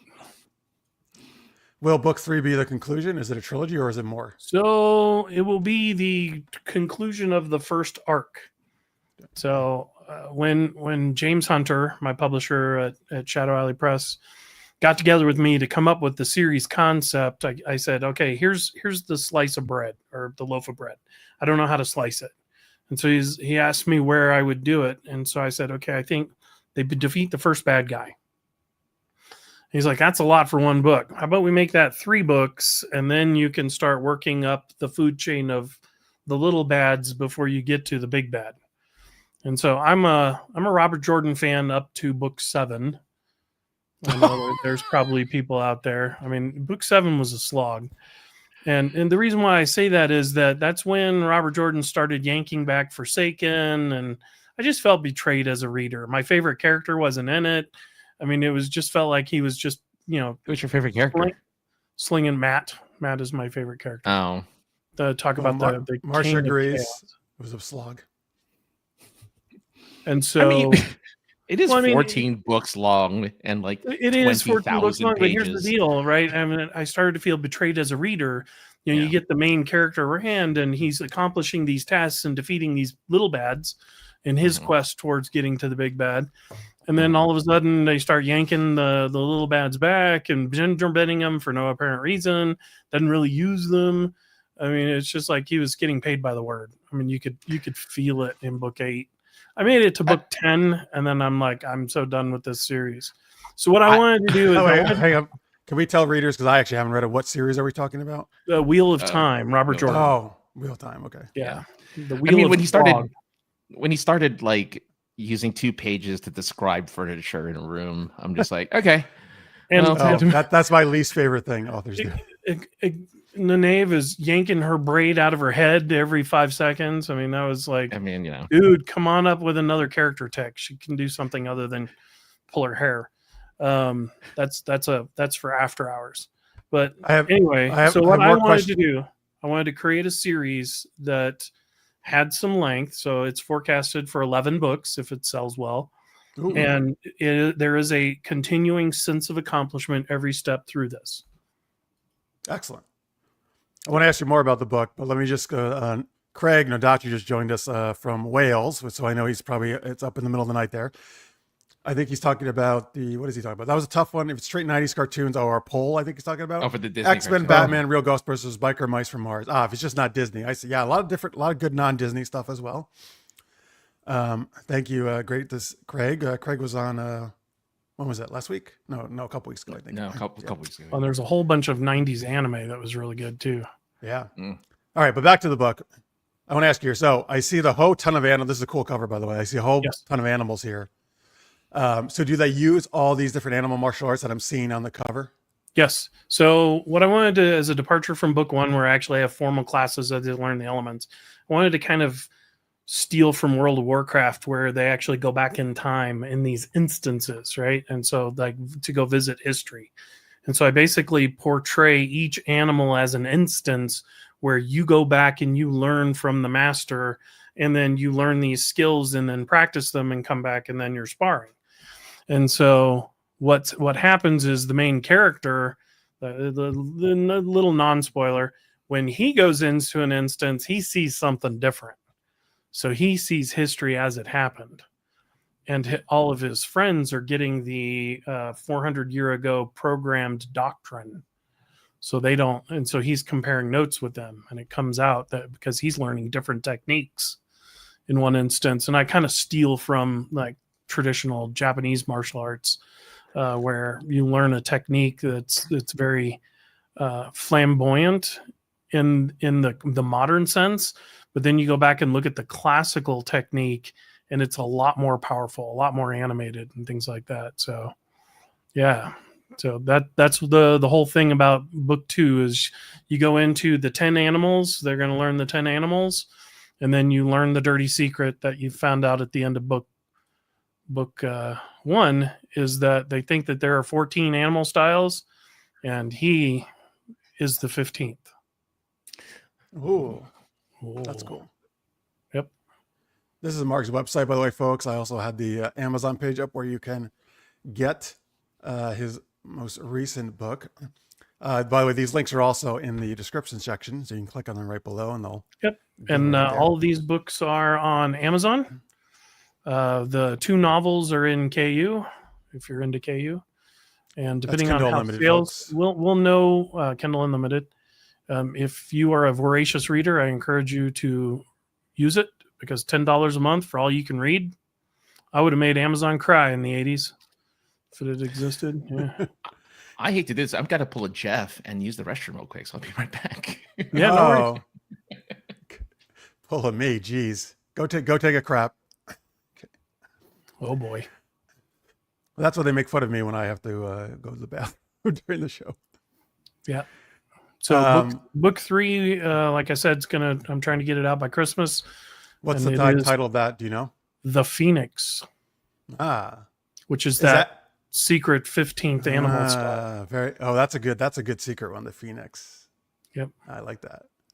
The interesting thing there as an author is I'm using split narrative, where very much like what Robert Jordan did, or you think about like going back even to Tolkien, you have the party splits. So now I have a point of view from the main character, Sean, and then the other 2 that stay back at the school, and then they come back together. So that's been interesting, of being able to write from 2 different perspectives, POVs, and kind of setting the hook at the end of each perspective to make you want to like read the next chapter, just kind of pull you through. So I think it's going really well. Awesome.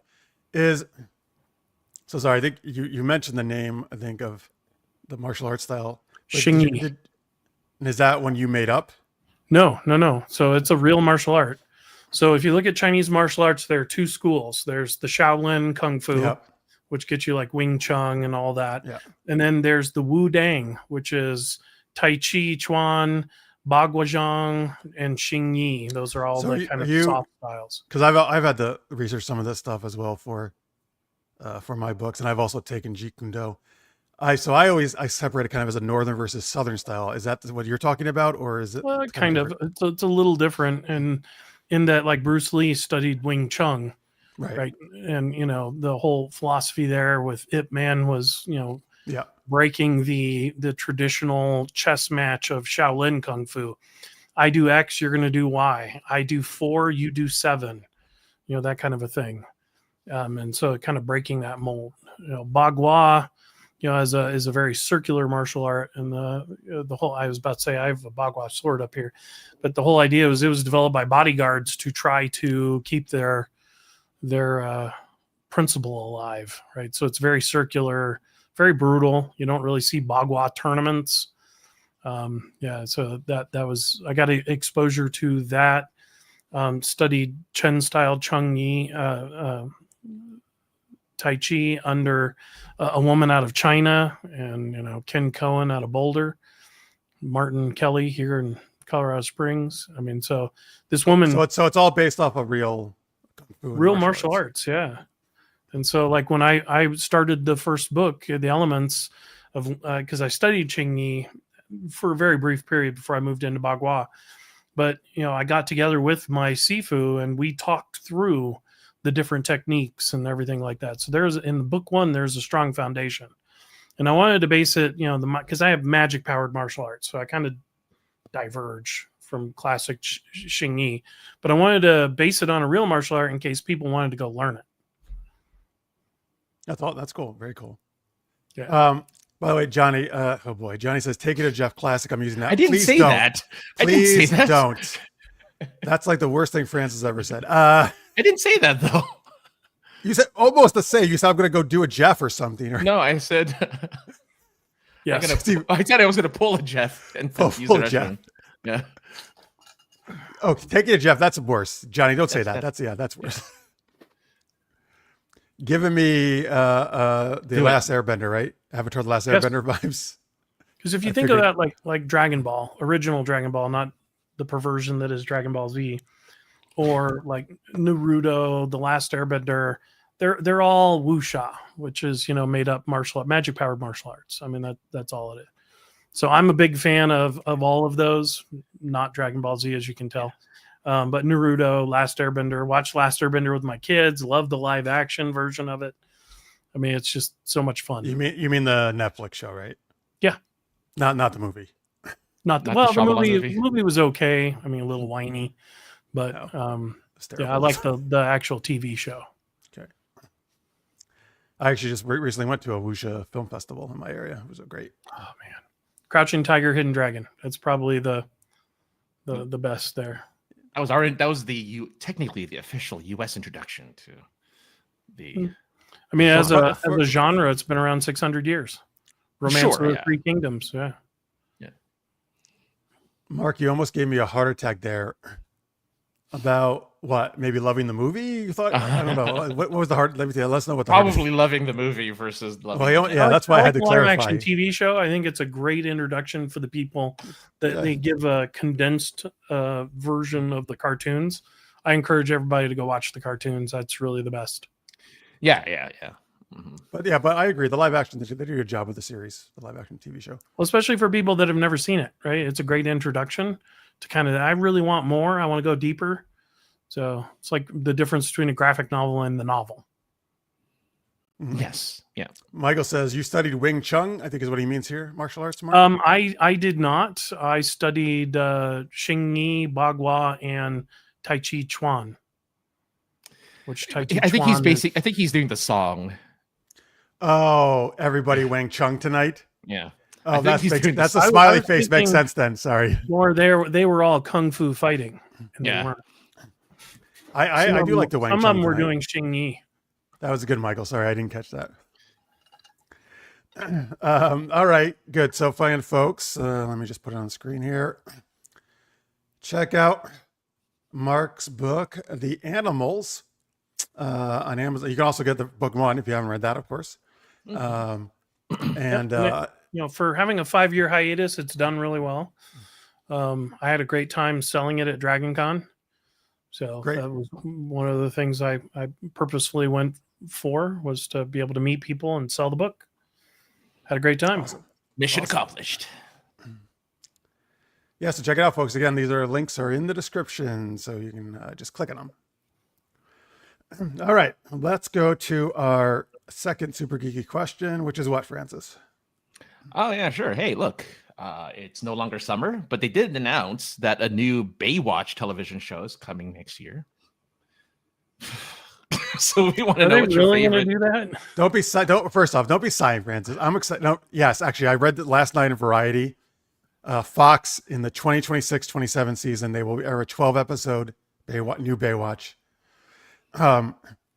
Which unfortunately the original guys behind it, I say unfortunately because actually Baywatch was very, very poorly written. But the showrunner is somebody else, Matt Nix, I think his name is, who actually has done good stuff, I believe. Okay. So maybe it'll be good. But Yeah, there I were don't some know. horrific episodes. Well, most of them. No, here's the thing. Baywatch did what it did well, obviously, was show hot people looking great on the beach. But Okay, I give you that. it did, and obviously it was obviously much beloved. And I've seen, at least in the background of while I've been doing other stuff like writing, every single episode.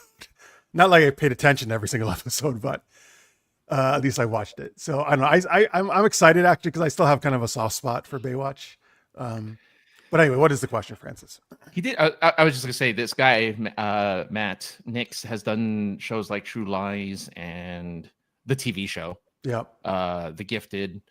Oh, Burn that's Notice. it. I love The Gifted. That's what I know him from. So he's done some pretty good stuff. Anyway, So I have So some we hope want- actually. Maybe it'll be Yeah. decent. so we want to know what's your favorite movie set at the beach. Yes. And now So if for we're me, go ahead. it's John Cusack. Again, I'm a John Cusack fan. There's a movie in the 80s called Hot Pursuit.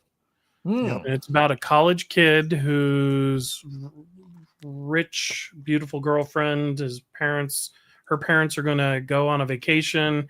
He's supposed to go with them. He fails an exam. He's going to miss. The professor takes pity on him. So then he's trying to catch her before they go on their like Caribbean cruise. And it's just like one thing after another.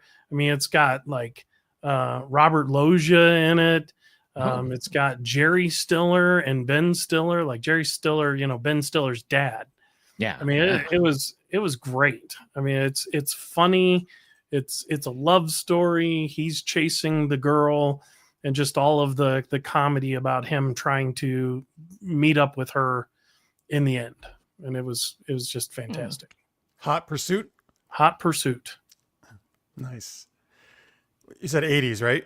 80s. So I'm gonna say it was like 87 or 88, somewhere around there. Yeah. That's the thing. See, when I think of beach movies, I think 80s. Like there's so many 80s movies that were set at the beach. But Nodachi says, hello, Craig. Why is my first thought Jaws? That is set at the beach. It was at a lake, not really at a beach. No, Really, it was set in Long Island, and that's the ocean. Well, sharks wouldn't be freshwater fish anyway, right? It'd have to be saltwater. Well, unless you're, I'm sure some movie has done it, right? Though. But yeah, that was. I actually- didn't think there was there a beach? there yeah, was, yeah. Like Yeah. the first girl, she's out like by a buoy, isn't she? Yeah, but there are beaches there because they at some point in Jaws 2, which is the same location, he clears the beach because he's afraid of another shark coming. Maybe I need to watch Jaws again. It's been a Yeah, but long Amityville is a Long Island beach town. Well, Amityville is where I got my tattoo. Nice. Oh, of a shark? No, a dragon. That's Oh, better. jeez. Yeah. That's cool. The shark. I mean, there's definitely beach on the second one. I guess I don't know I can't remember if we see the beach on the first one. I guess I just assume, but So I know there was the whole boat thing. yeah. I don't know. Well, I'll have to watch it again. Yeah, I watched it a few years ago. Still holds up. So So I love these older movies, and I love inflicting them on my children. My daughter just turned 25. There you So go. I love like inflicting old movies on them. Smokey and the Bandit, that was awesome. Blazing Saddles, they were horrified. Sure. Yeah. Scarring my children. You should. For the you should reason they inflict need on them. therapy. Michael, yes. Well, I hope it's Baywatch, Michael. I hope they keep the sexy parts of it. Well, I mean, there were attractive men too. I mean, so you get both sides of it. Yeah. Oh no, dude, those guys were Earth like Girls Are chiseled. Easy. Yeah, that's a great movie. Yes. Surf Ninjas and Earth Girls Are Easy from Talo Tammy. Earth Girls Easy is a very fun 80s movie. Surf Ninjas is a classic, of course. Summer Rental, Michael says, with John Candy. Oh, yes, I know. That was pretty entertaining. That's right. That's at the beach. Tammy says in Jaws, it is a beach in the first one. The guy refuses to close it because of tourism. I mean, that's true. Wait a minute. Event Horizon. That's in space. That's not. It's not on No, TV. but no. You're responding to the. Oh, to scar my children? Scarring Yes. your kids. Yeah. Oh. Well, and I live in Okay. Colorado, so The Shining is apropos. Mhm. Go up to the Stanley. in the wintertime. Just go. Does it take place in the winter? Yes, Okay. because he's freezing. No, I've never seen it actually. Ever seen The Shining? Yeah, I can't take those kind of psychological horror movies. Oh, So I didn't know it was in Colorado either. well, what you do is you watch, because I watch those at like 10 in the morning on a bright sunny day. Oh, that's Better true. than a Yeah. night, that's for sure. Makes it a lot easier. You need your special lamp on. The happy lamp, yep. Blazing Saddles is educational, Tammy says. There you go. What's funny is it was co-written with Richard Pryor. I had no idea. Oh, Interesting. My first thought to this is, I was thinking, this is one of my early memories as like I don't know, preteen, early teen in the 80s, Hard Bodies, which was just a movie set at the beach with a bunch of women in bikinis and stuff. The description on Wikipedia says, 1984 sex comedy about three middle-aged men who hire a younger man to help them pick up women.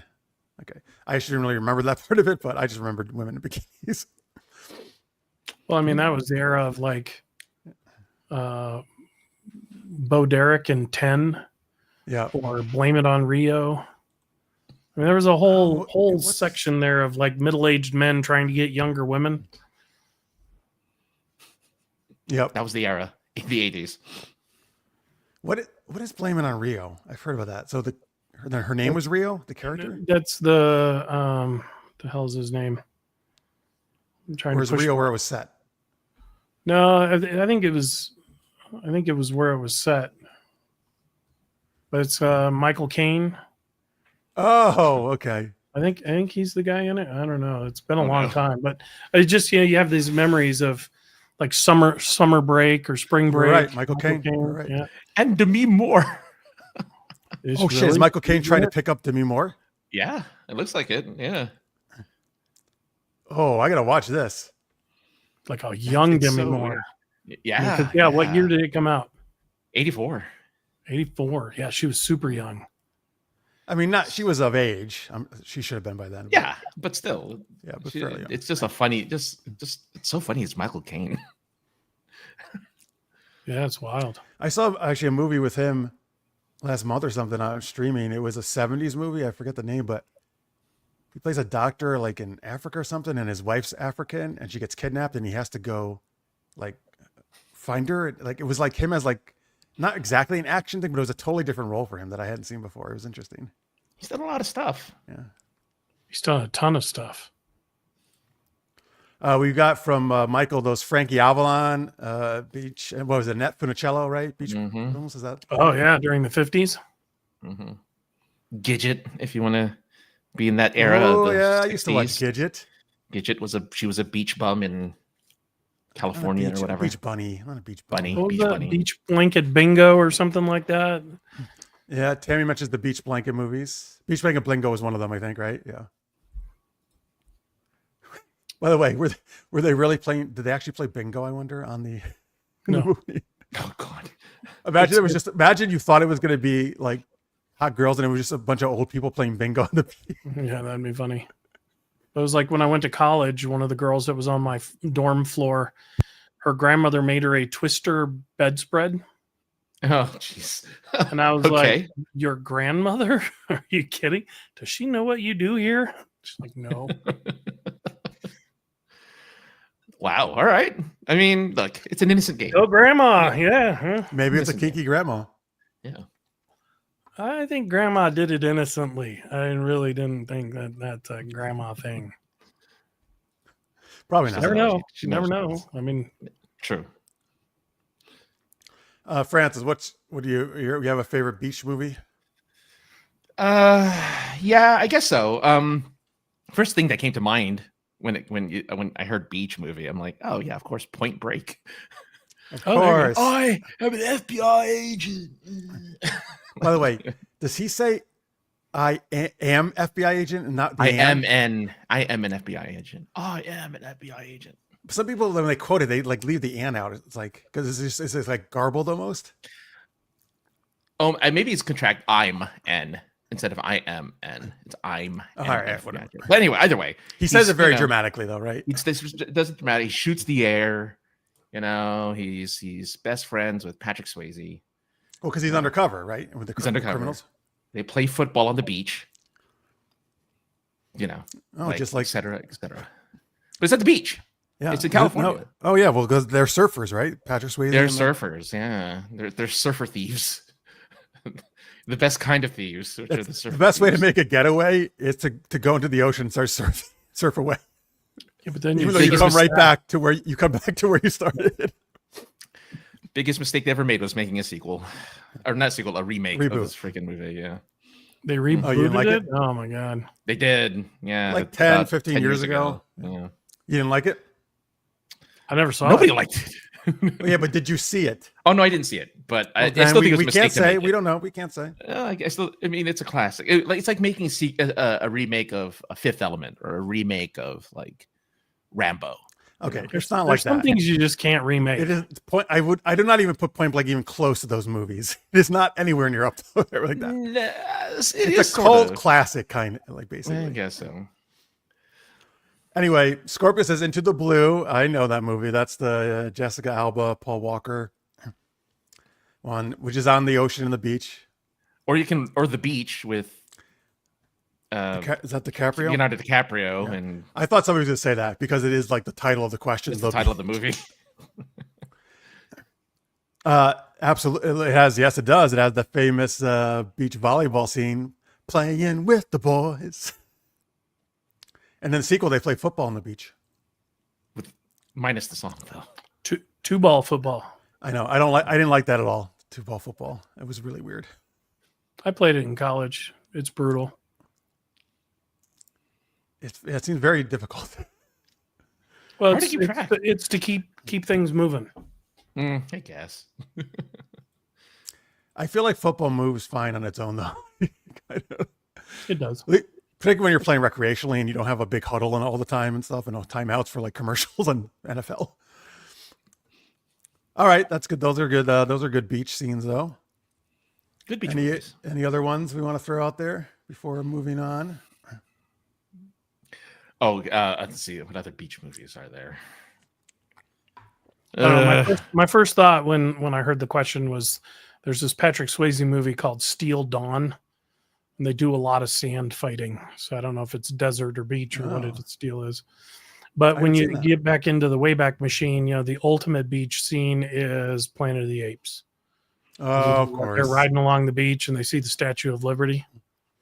That's a good call. If we're going to count that as a beach scene, then I will put Spaceballs because they redid the scene in Spaceballs. Because they what? They redid that exact scene in Spaceballs. Oh, yeah. So the Statue of Liberty, right?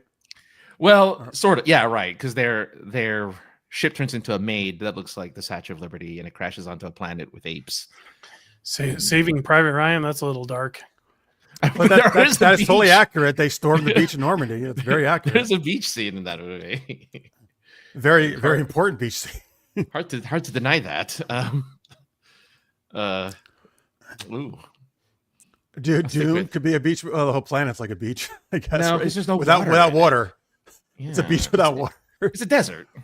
I know it's a desert, but I get what he's going. Yeah. But they're trying, at least in the book, which I read recently, the first book finally. They're the Fremen are trying to engineer water onto the planet. That's true. That book is a slog. You know what? So this is interesting. I finally got around to trying it out. In the first half, I was super into it. I was like, and I think Frank Herbert is a really good writer, actually. I was like, this is really good. But I'll be honest with you, it did become a slog, and I actually couldn't quite finish it. I got probably like 3/4 of the way through. But it sucks, though, because I was super into it in the beginning. I was like, oh, this is really good. Yeah, it's just the wheels come off. It just gets harder and harder to get into it. I guess it makes it a better movie than a book then, because you get off. So. Wrong. Because I thought the book is a million times better than that terrible fucking Villeneuve movies.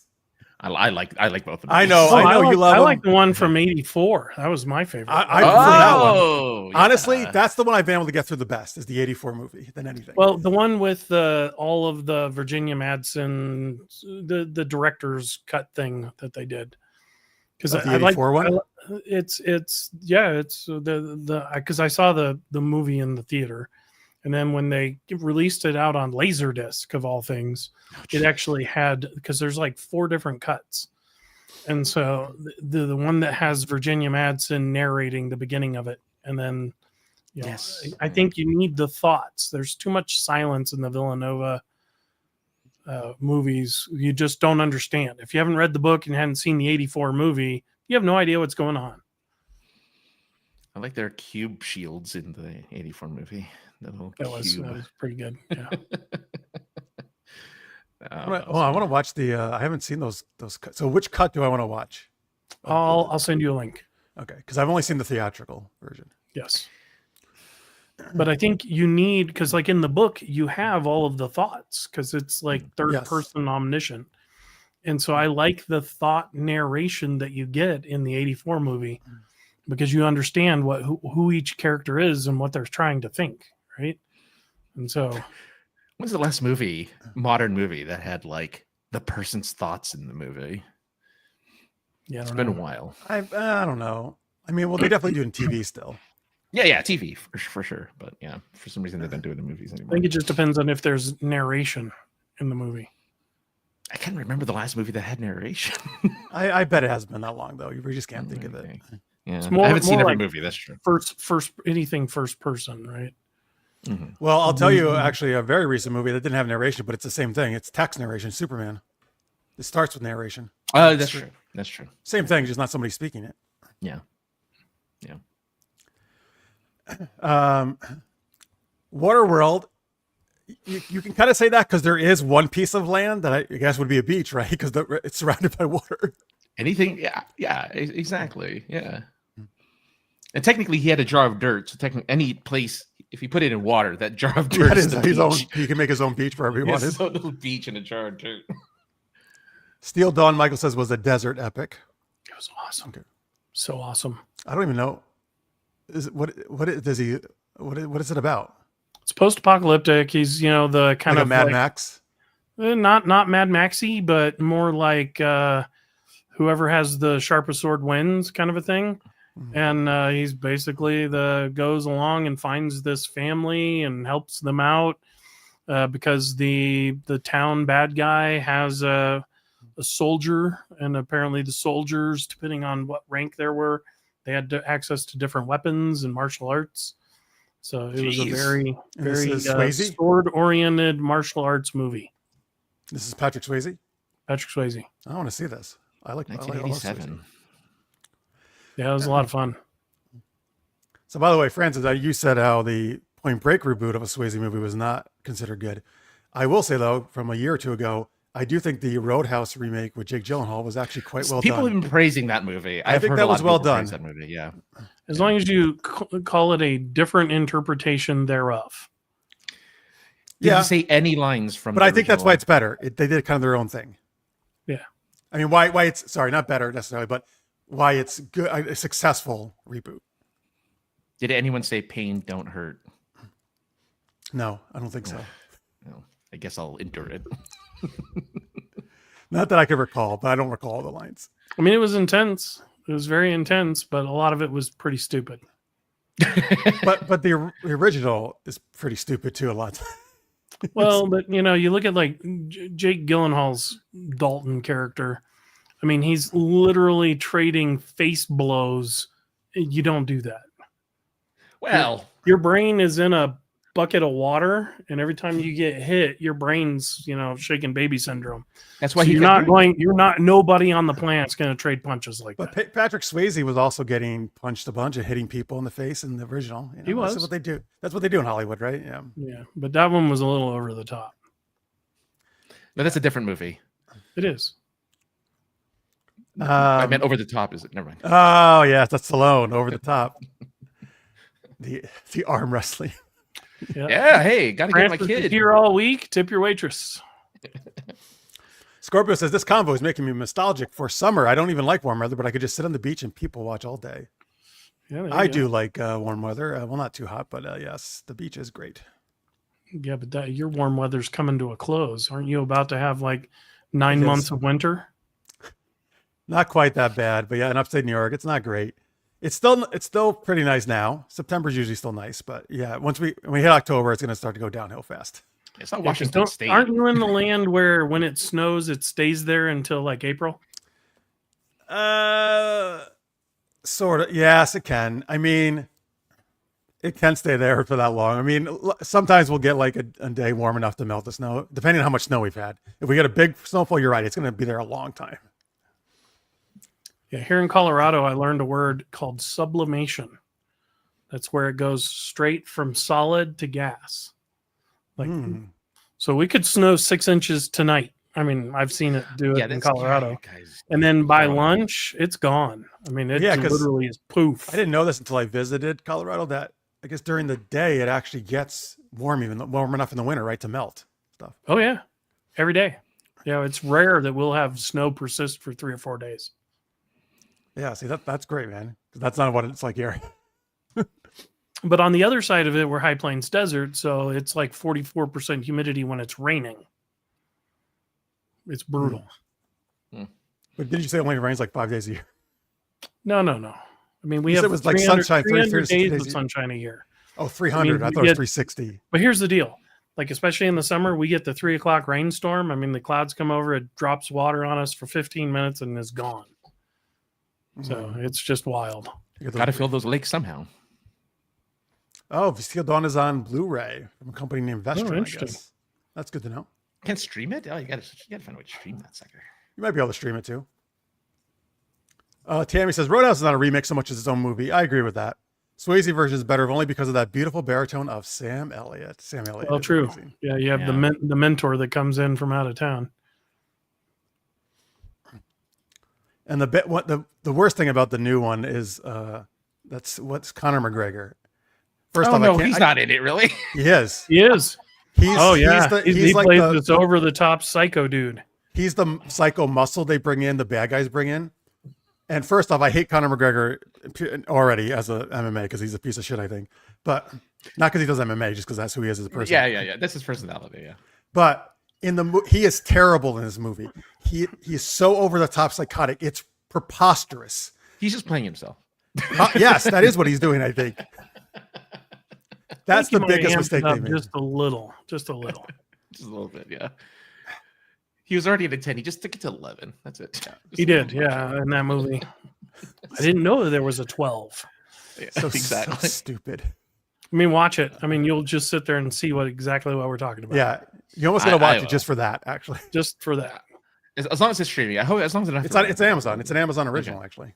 Okay, good. I believe, if I have that right. I think you're right. Yeah. All right, there we go. That was I don't know, beaches. That's what we were talking about, beach movies. That's how we originally started. All right, so thank you, folks, for your beach movies. There, we got everybody's right. We got everybody's in. You did, yeah. Okay. All right, yeah. So, folks, we got super Loveline to do. Before we do that, I got to make an announcement here about.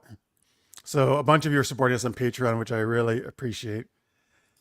However, 2 days ago, a really shitty thing happened.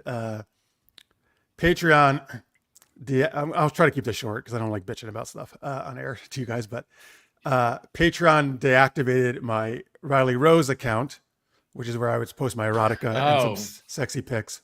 Right. It's bullshit. In the past, they've actually said certain posts had to be behind paywall, and I always complied. They gave me no warning this time, no way to fix things. They just deactivated. I can't even get into my account. Mm-hmm.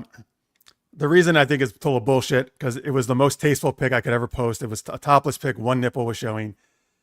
In the meantime, there are hundreds of people posting super graphic, like gangbang stuff on Patreon, and they don't take those people down. So anyway, I think it was bullshit, and Patreon is not like my sworn enemy. Because just a little behind the scenes, Patreon is cracking down now on everybody.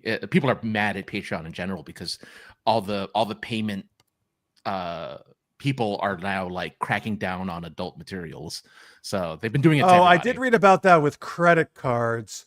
So do you think that might be affecting Patreon 100%. Because Patreon did it to a bunch of to Steam. They did it to now it's Steam. If you want to buy like adult games on Steam, you can't through PayPal. I did hear about that on the Steam thing, which I also think is total bullshit. Not Patreon, Anyway, but like PayPal. But yeah, so I'm just. I'm also just. I've been using Patreon for so long. I've always been friendly to them when I message them. I've been very loyal. I feel like with Super Geeked Up and other things. I just wish they gave me a heads up option to change something to comply with them, rather warning. than just say, "Hey, buddy, this is going to violate our terms." Rather than just say you're banned. And they said, "Oh, well, see our rules about this." And I bet they just added to those rules the other day. Like I'm going to sit there every day reading their updated rules instead of creating content, right? Nobody's going to do that. Nobody. That's how they get around. Least. That's how they get around all this stuff, right? They just update the rules and say, "Well, you're in violation." Yeah. So anyway, even though my Super Geeked Up page is up, I refuse to support Patreon anymore. So I'm going to start a new page, maybe on Coffee or something else. I don't know.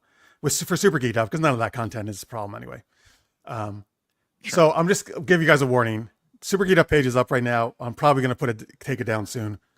I'll have some other way, because I still would love your support, obviously, because I just lost a ton of money. I was making a lot of actually good money on the Riley Rose page on Patreon, which is affecting my livelihood.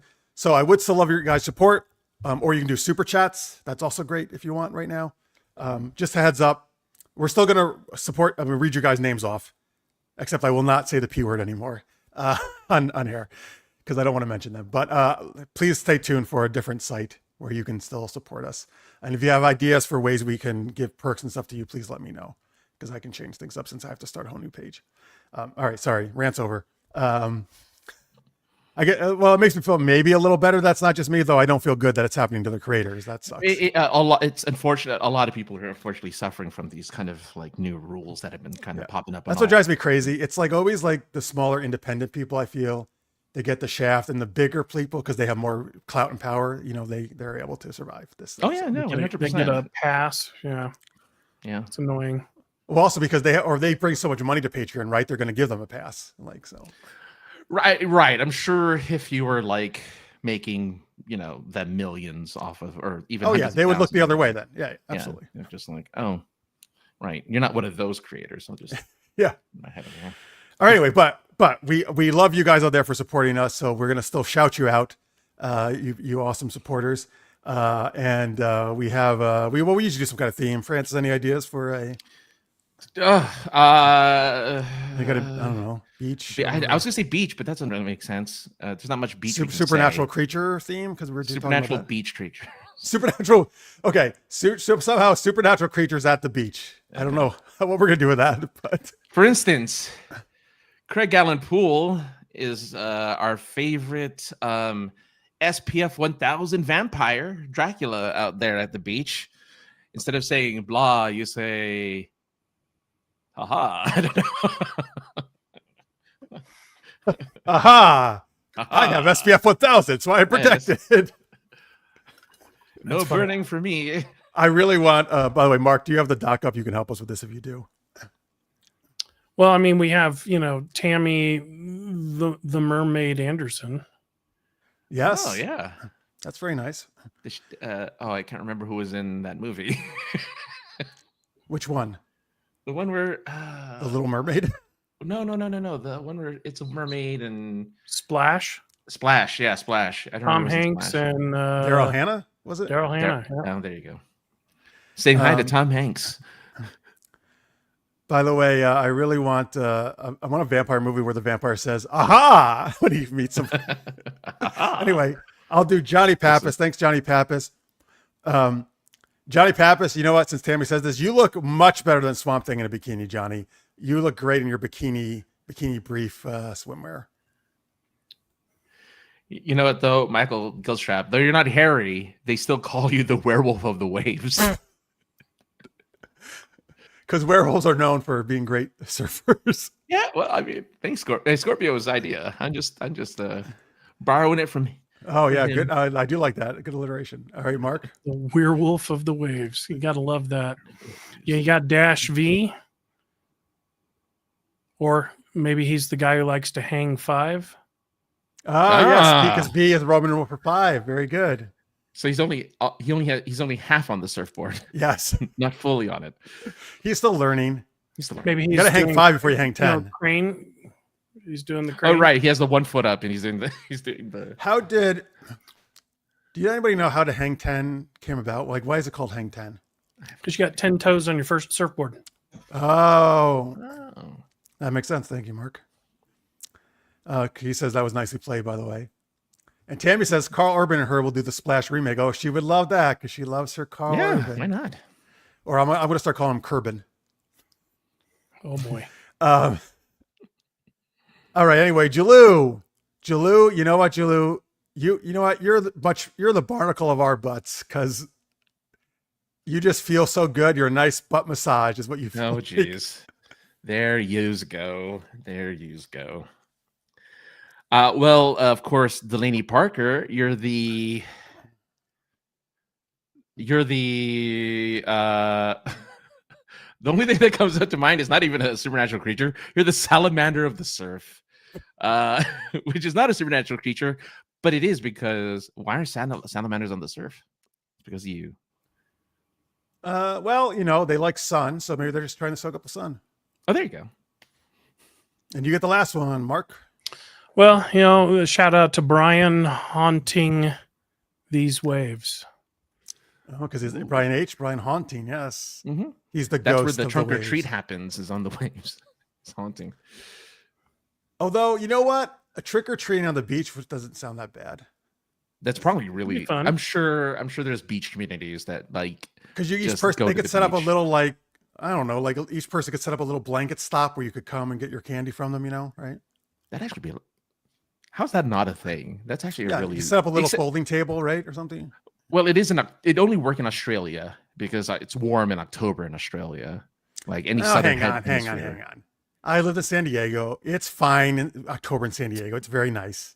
You don't LA know how should be little- fairly nice too, right? You don't know how little resistance. I mean, once it goes below 70, we're in sweaters and a parca. I know, but remember they're wearing costumes, so that's giving them Oh, insulation. okay. That's true. Okay. And the parents just put on a. Yes, I do agree. When I first moved to San Diego, I saw people in like about 58, 60 degrees wearing winter coats. Scarves. And I was in a t-shirt and shorts, and I was like, Yeah. "This is amazing! It's like winter, and it's this." That was my last trip to San Diego. Christmas. We're T-shirts really, and shorts. Yeah. Is it, You guys are that- used to it. We suck at winter. I know. We really suck. But at see, winter. so coming from cold winter climates, it is the best when you go to Florida or Southern California in the winter because you're like, "Oh my god, I can wear shorts and a t-shirt, and I've escaped the tundra of the Northeast." Then you just see people in LA just bundled up as if it's like under 40. It's crazy. Yeah. I mean, I see people on TV, right? You know, that's set in LA and they're wearing leather jackets and stuff. Mm-hmm. And I'm sweating watching them. Like, oh my God, how do you wear that in the sunshine? Ugh. I mean, look, when it's 90 degrees 3 months out of the year, you're just like, yeah, it's all right. Siren of the Surf. Siren of the Surf is a good one for Delaney. Delaney. Thank you, Victor. You're right. I should have done Siren of the Surf. Even versus Tammy's- Salamander. Tammy says people in Monterey were such. What is Monterey? Where is that? California? Where is Monterey, that? California. In California. Yeah, but I was there over the summer and I almost froze to death. Holy moly. Yeah. Wait, where is Monterey near? It's on the coast. It's just south of Santa Cruz. It's north So of LA. between LA and San Francisco. So it's in that yes. area. Well, Yeah. once you get up there, though, it's not always that warm. Yeah. Well, the heat inland pulls the cloud cover from the ocean over. And so it's like, you know, you've probably heard the Mark Twain quote. The coldest winter I ever spent was a summer in San Francisco. Well, San Francisco is cold. Oh, like San all the Francisco time. is not warm. Yeah, at all. no. Yeah. Right. And it's because of that, right? I mean, Yeah. same thing with And Monterey. you're right, though. In San Diego, even the coast is way cooler than inland. It was Yeah. because I was working up in Santa Clara, and I'd go down to visit a buddy in Monterey, and yeah, it was like 60 degrees. And it's like 90 up in Santa Clara. It was brutal, especially if you didn't expect it. Oh, yeah. Anyway, thank you to all our supporters. And again, you can always do a super chat, which is that little dollar symbol beneath your YouTube thing. Thank you, Victor, for doing one earlier. Michael, by the way, tells us Steel Dawn, the movie we were talking about, you can stream it on Plex for free. Okay. Well, yeah. It's a free streaming service. You can download it if you want. Yeah. Let's It's also see great here. for hosting your own movies. I mean, I've ripped Exactly. 900 DVDs Mm-hmm. and put it on there. Yeah. As backup. Yeah. Well, no, I do it instead of like, I don't go find the DVD and Right. like if I want to watch like the appropriate episode of Dune or a version of Dune, I just hit my Plex and it gives you a Netflix like interface to your own movies. Oh yeah. Oh, interesting. Oh yeah. All right, let's do what's our last game, Francis? Oh right.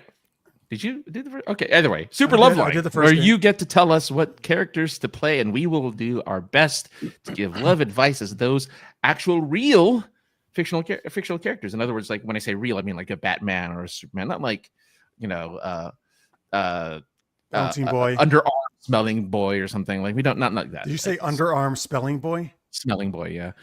Smelling. That makes more sense than spelling. Okay. Yeah, smelling. He spells with his underarms.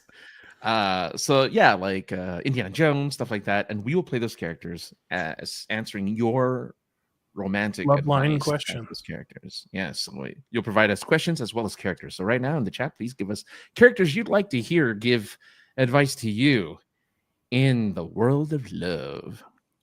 What was Loveline? Wasn't that like Dr. Drew and Adam Carolla on MTV? Yeah. I mean, first it was they did a radio show of it, but then they did an MTV version, which is how I found them. And that's what this is named after, that show, actually. All right, so yeah, give us... Very nice. Yeah, why don't you, I'm trying to type something. Can you read them off there, Francis? Yeah, so far we have Spider-Man, going with, Victor wants to go with the classic. We have Namor and Aquaman. Scorpio going for the water, for the beach theme. Yeah, sticking with the beach theme. So keep on coming. Give us as many as you can. You're still... I like the theme, Scorpio. I like the theme. Is this from Hellboy? From Hellboy, yeah. He was the water guy. I don't know Aspen Matthews though. Oh, I do. Aspen Matthews is from the comic called Fathom, which was done by Michael Turner, who unfortunately passed away many years ago, but he was my favorite comic artist. One of mine. There you go. She discovered she had like water abilities, and it was kind of like part of a water race. Oh, very nice. We got Godzilla. Oh, Godzilla also likes stomping around in the ocean. Hellboy. All right. Any of those characters you want to play there, Mark, that we have in the chat? What was the one in the Suicide Squad? It was like King Shark or something like that. Oh, you King Shark is a DC character. It was voiced by Sylvester Stallone.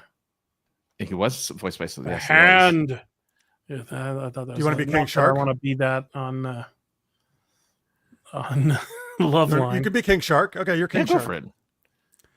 Oh yeah, hell yeah, I'm Scorpio. I know all those Top Cow like Image stuff of the '90s. I knew all those comics. I had a bunch of Fathom. And now we got some cold people. Well, one cold. Okay, we could get Iceman from Top Gun. He said it was... Well, I think I was first thinking Iceman. Oh, that is. She X-Men, means probably the Top Gun because it's Maverick. Top Gun because there's Maverick. It's Val Kilmer, yeah. I thought it was Mel Gibson's Maverick, but no, it is. That'd be a good one. The Western. All right, who are you going to be, Francis? I was going to pick Maverick, but I don't remember Top Gun, his character in Top Gun that well because he didn't say much and he just flew. The need, so I guess the need for speed. Yeah, that's like the one line I know he says. You know what? I'll go ahead and Jean Grey, that's a good one. I'll go ahead and be Aquaman. I'll be Aquaman. All right, so you're Aquaman. I'll go water. Mark is King Shark. Yeah. Let's see here. Well, to keep the water theme, I'll be Namor then. Namor. Yeah. That's funny. All right, I'm folks. sure now, he's got great love advice. Yeah, I actually can't stand Namor, so I kind of want to play him to be a jerk. So give us now send in your dating, love, sex questions, folks, in the chat. You can always put them in post, folks, and we'll use them in a future one if you're watching after the live stream. And we will start answering these questions as our characters. I am Namor. Francis is Aquaman, right? And Mark is King Shark. So we're all superheroes. 2 from DC, 1 from Marvel. Okay, here we go. Oh, actually, why don't you, Francis, kind of be the host of the show? Oh. as Aquaman. Oh. I'll be Super Friends Aquaman. Great. You can Dear talk to fish. Hey everyone, I'm Aquaman from the Super Friends, and we are here to talk about love, relationships, and stuff. So please call in. Oh, look at this. We got our first caller. It says, Dear Super Loveline, I hate sand. It's coarse and rough and it gets everywhere. Oh, I know how that feels.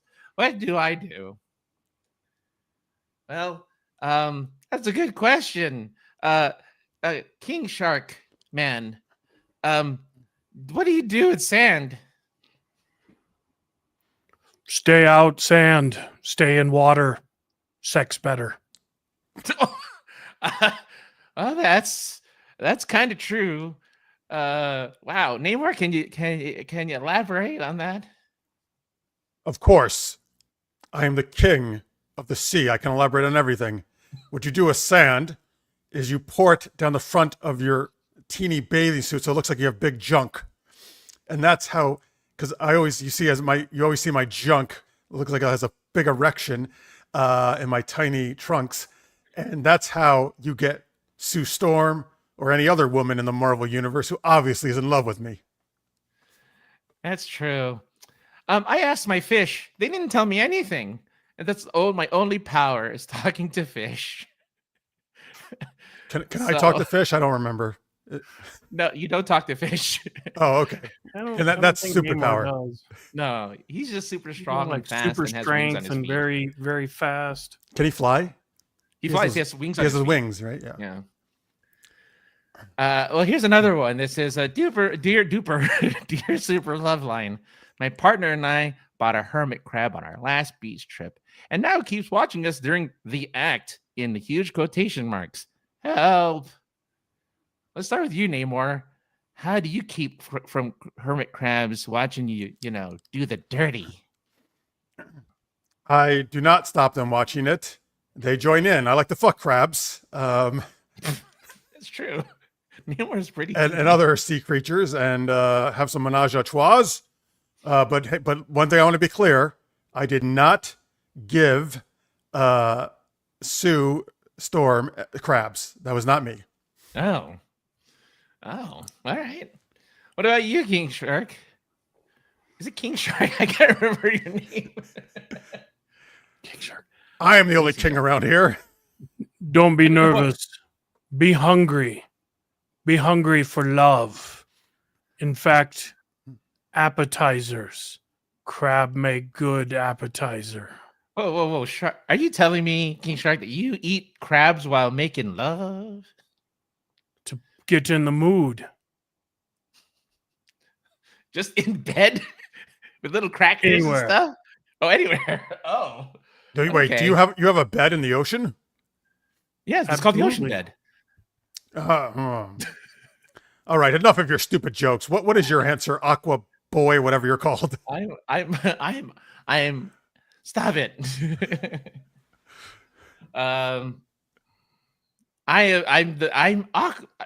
Aquaman. Yes, but what do you think Man. about crabs?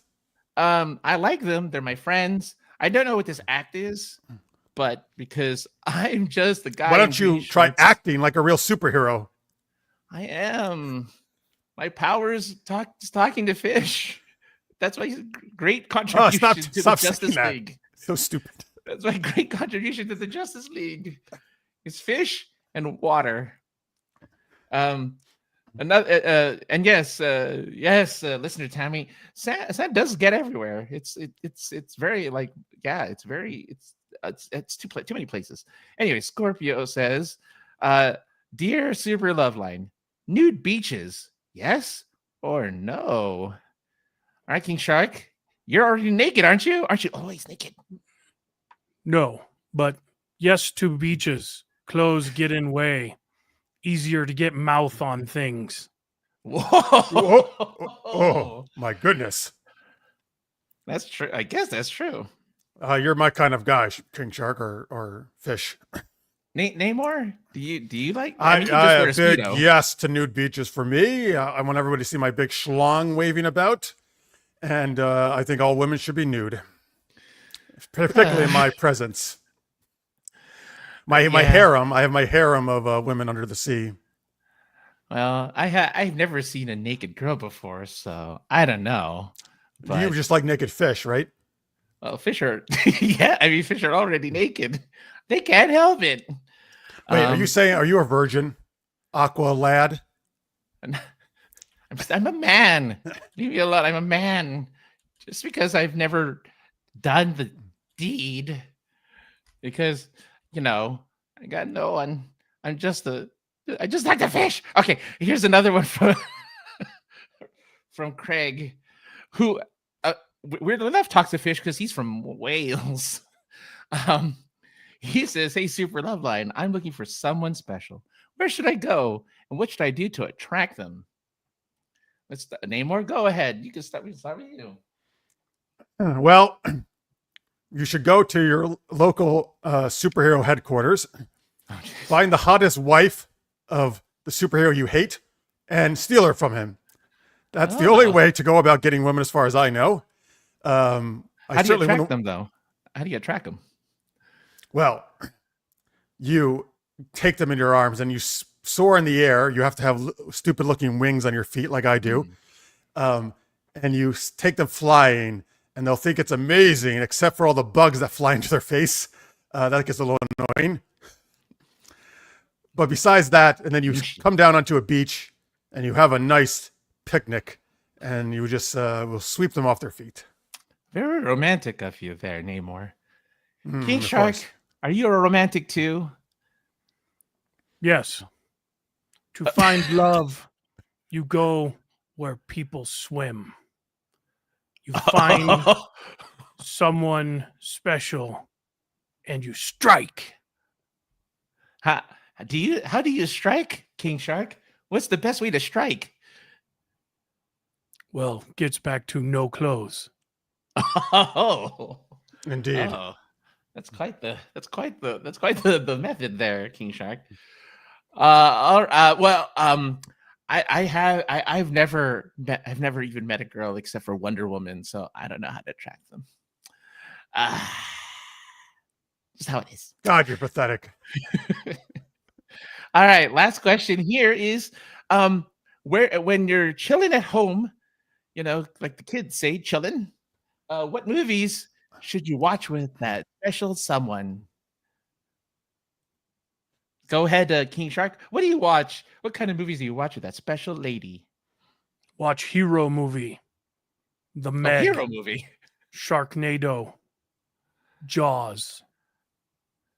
Just a shout out to our friend Laura. Hi, Laura. Hello, Laura. But I'm yeah, Namor. Sharknado. That's why I'm doing this voice.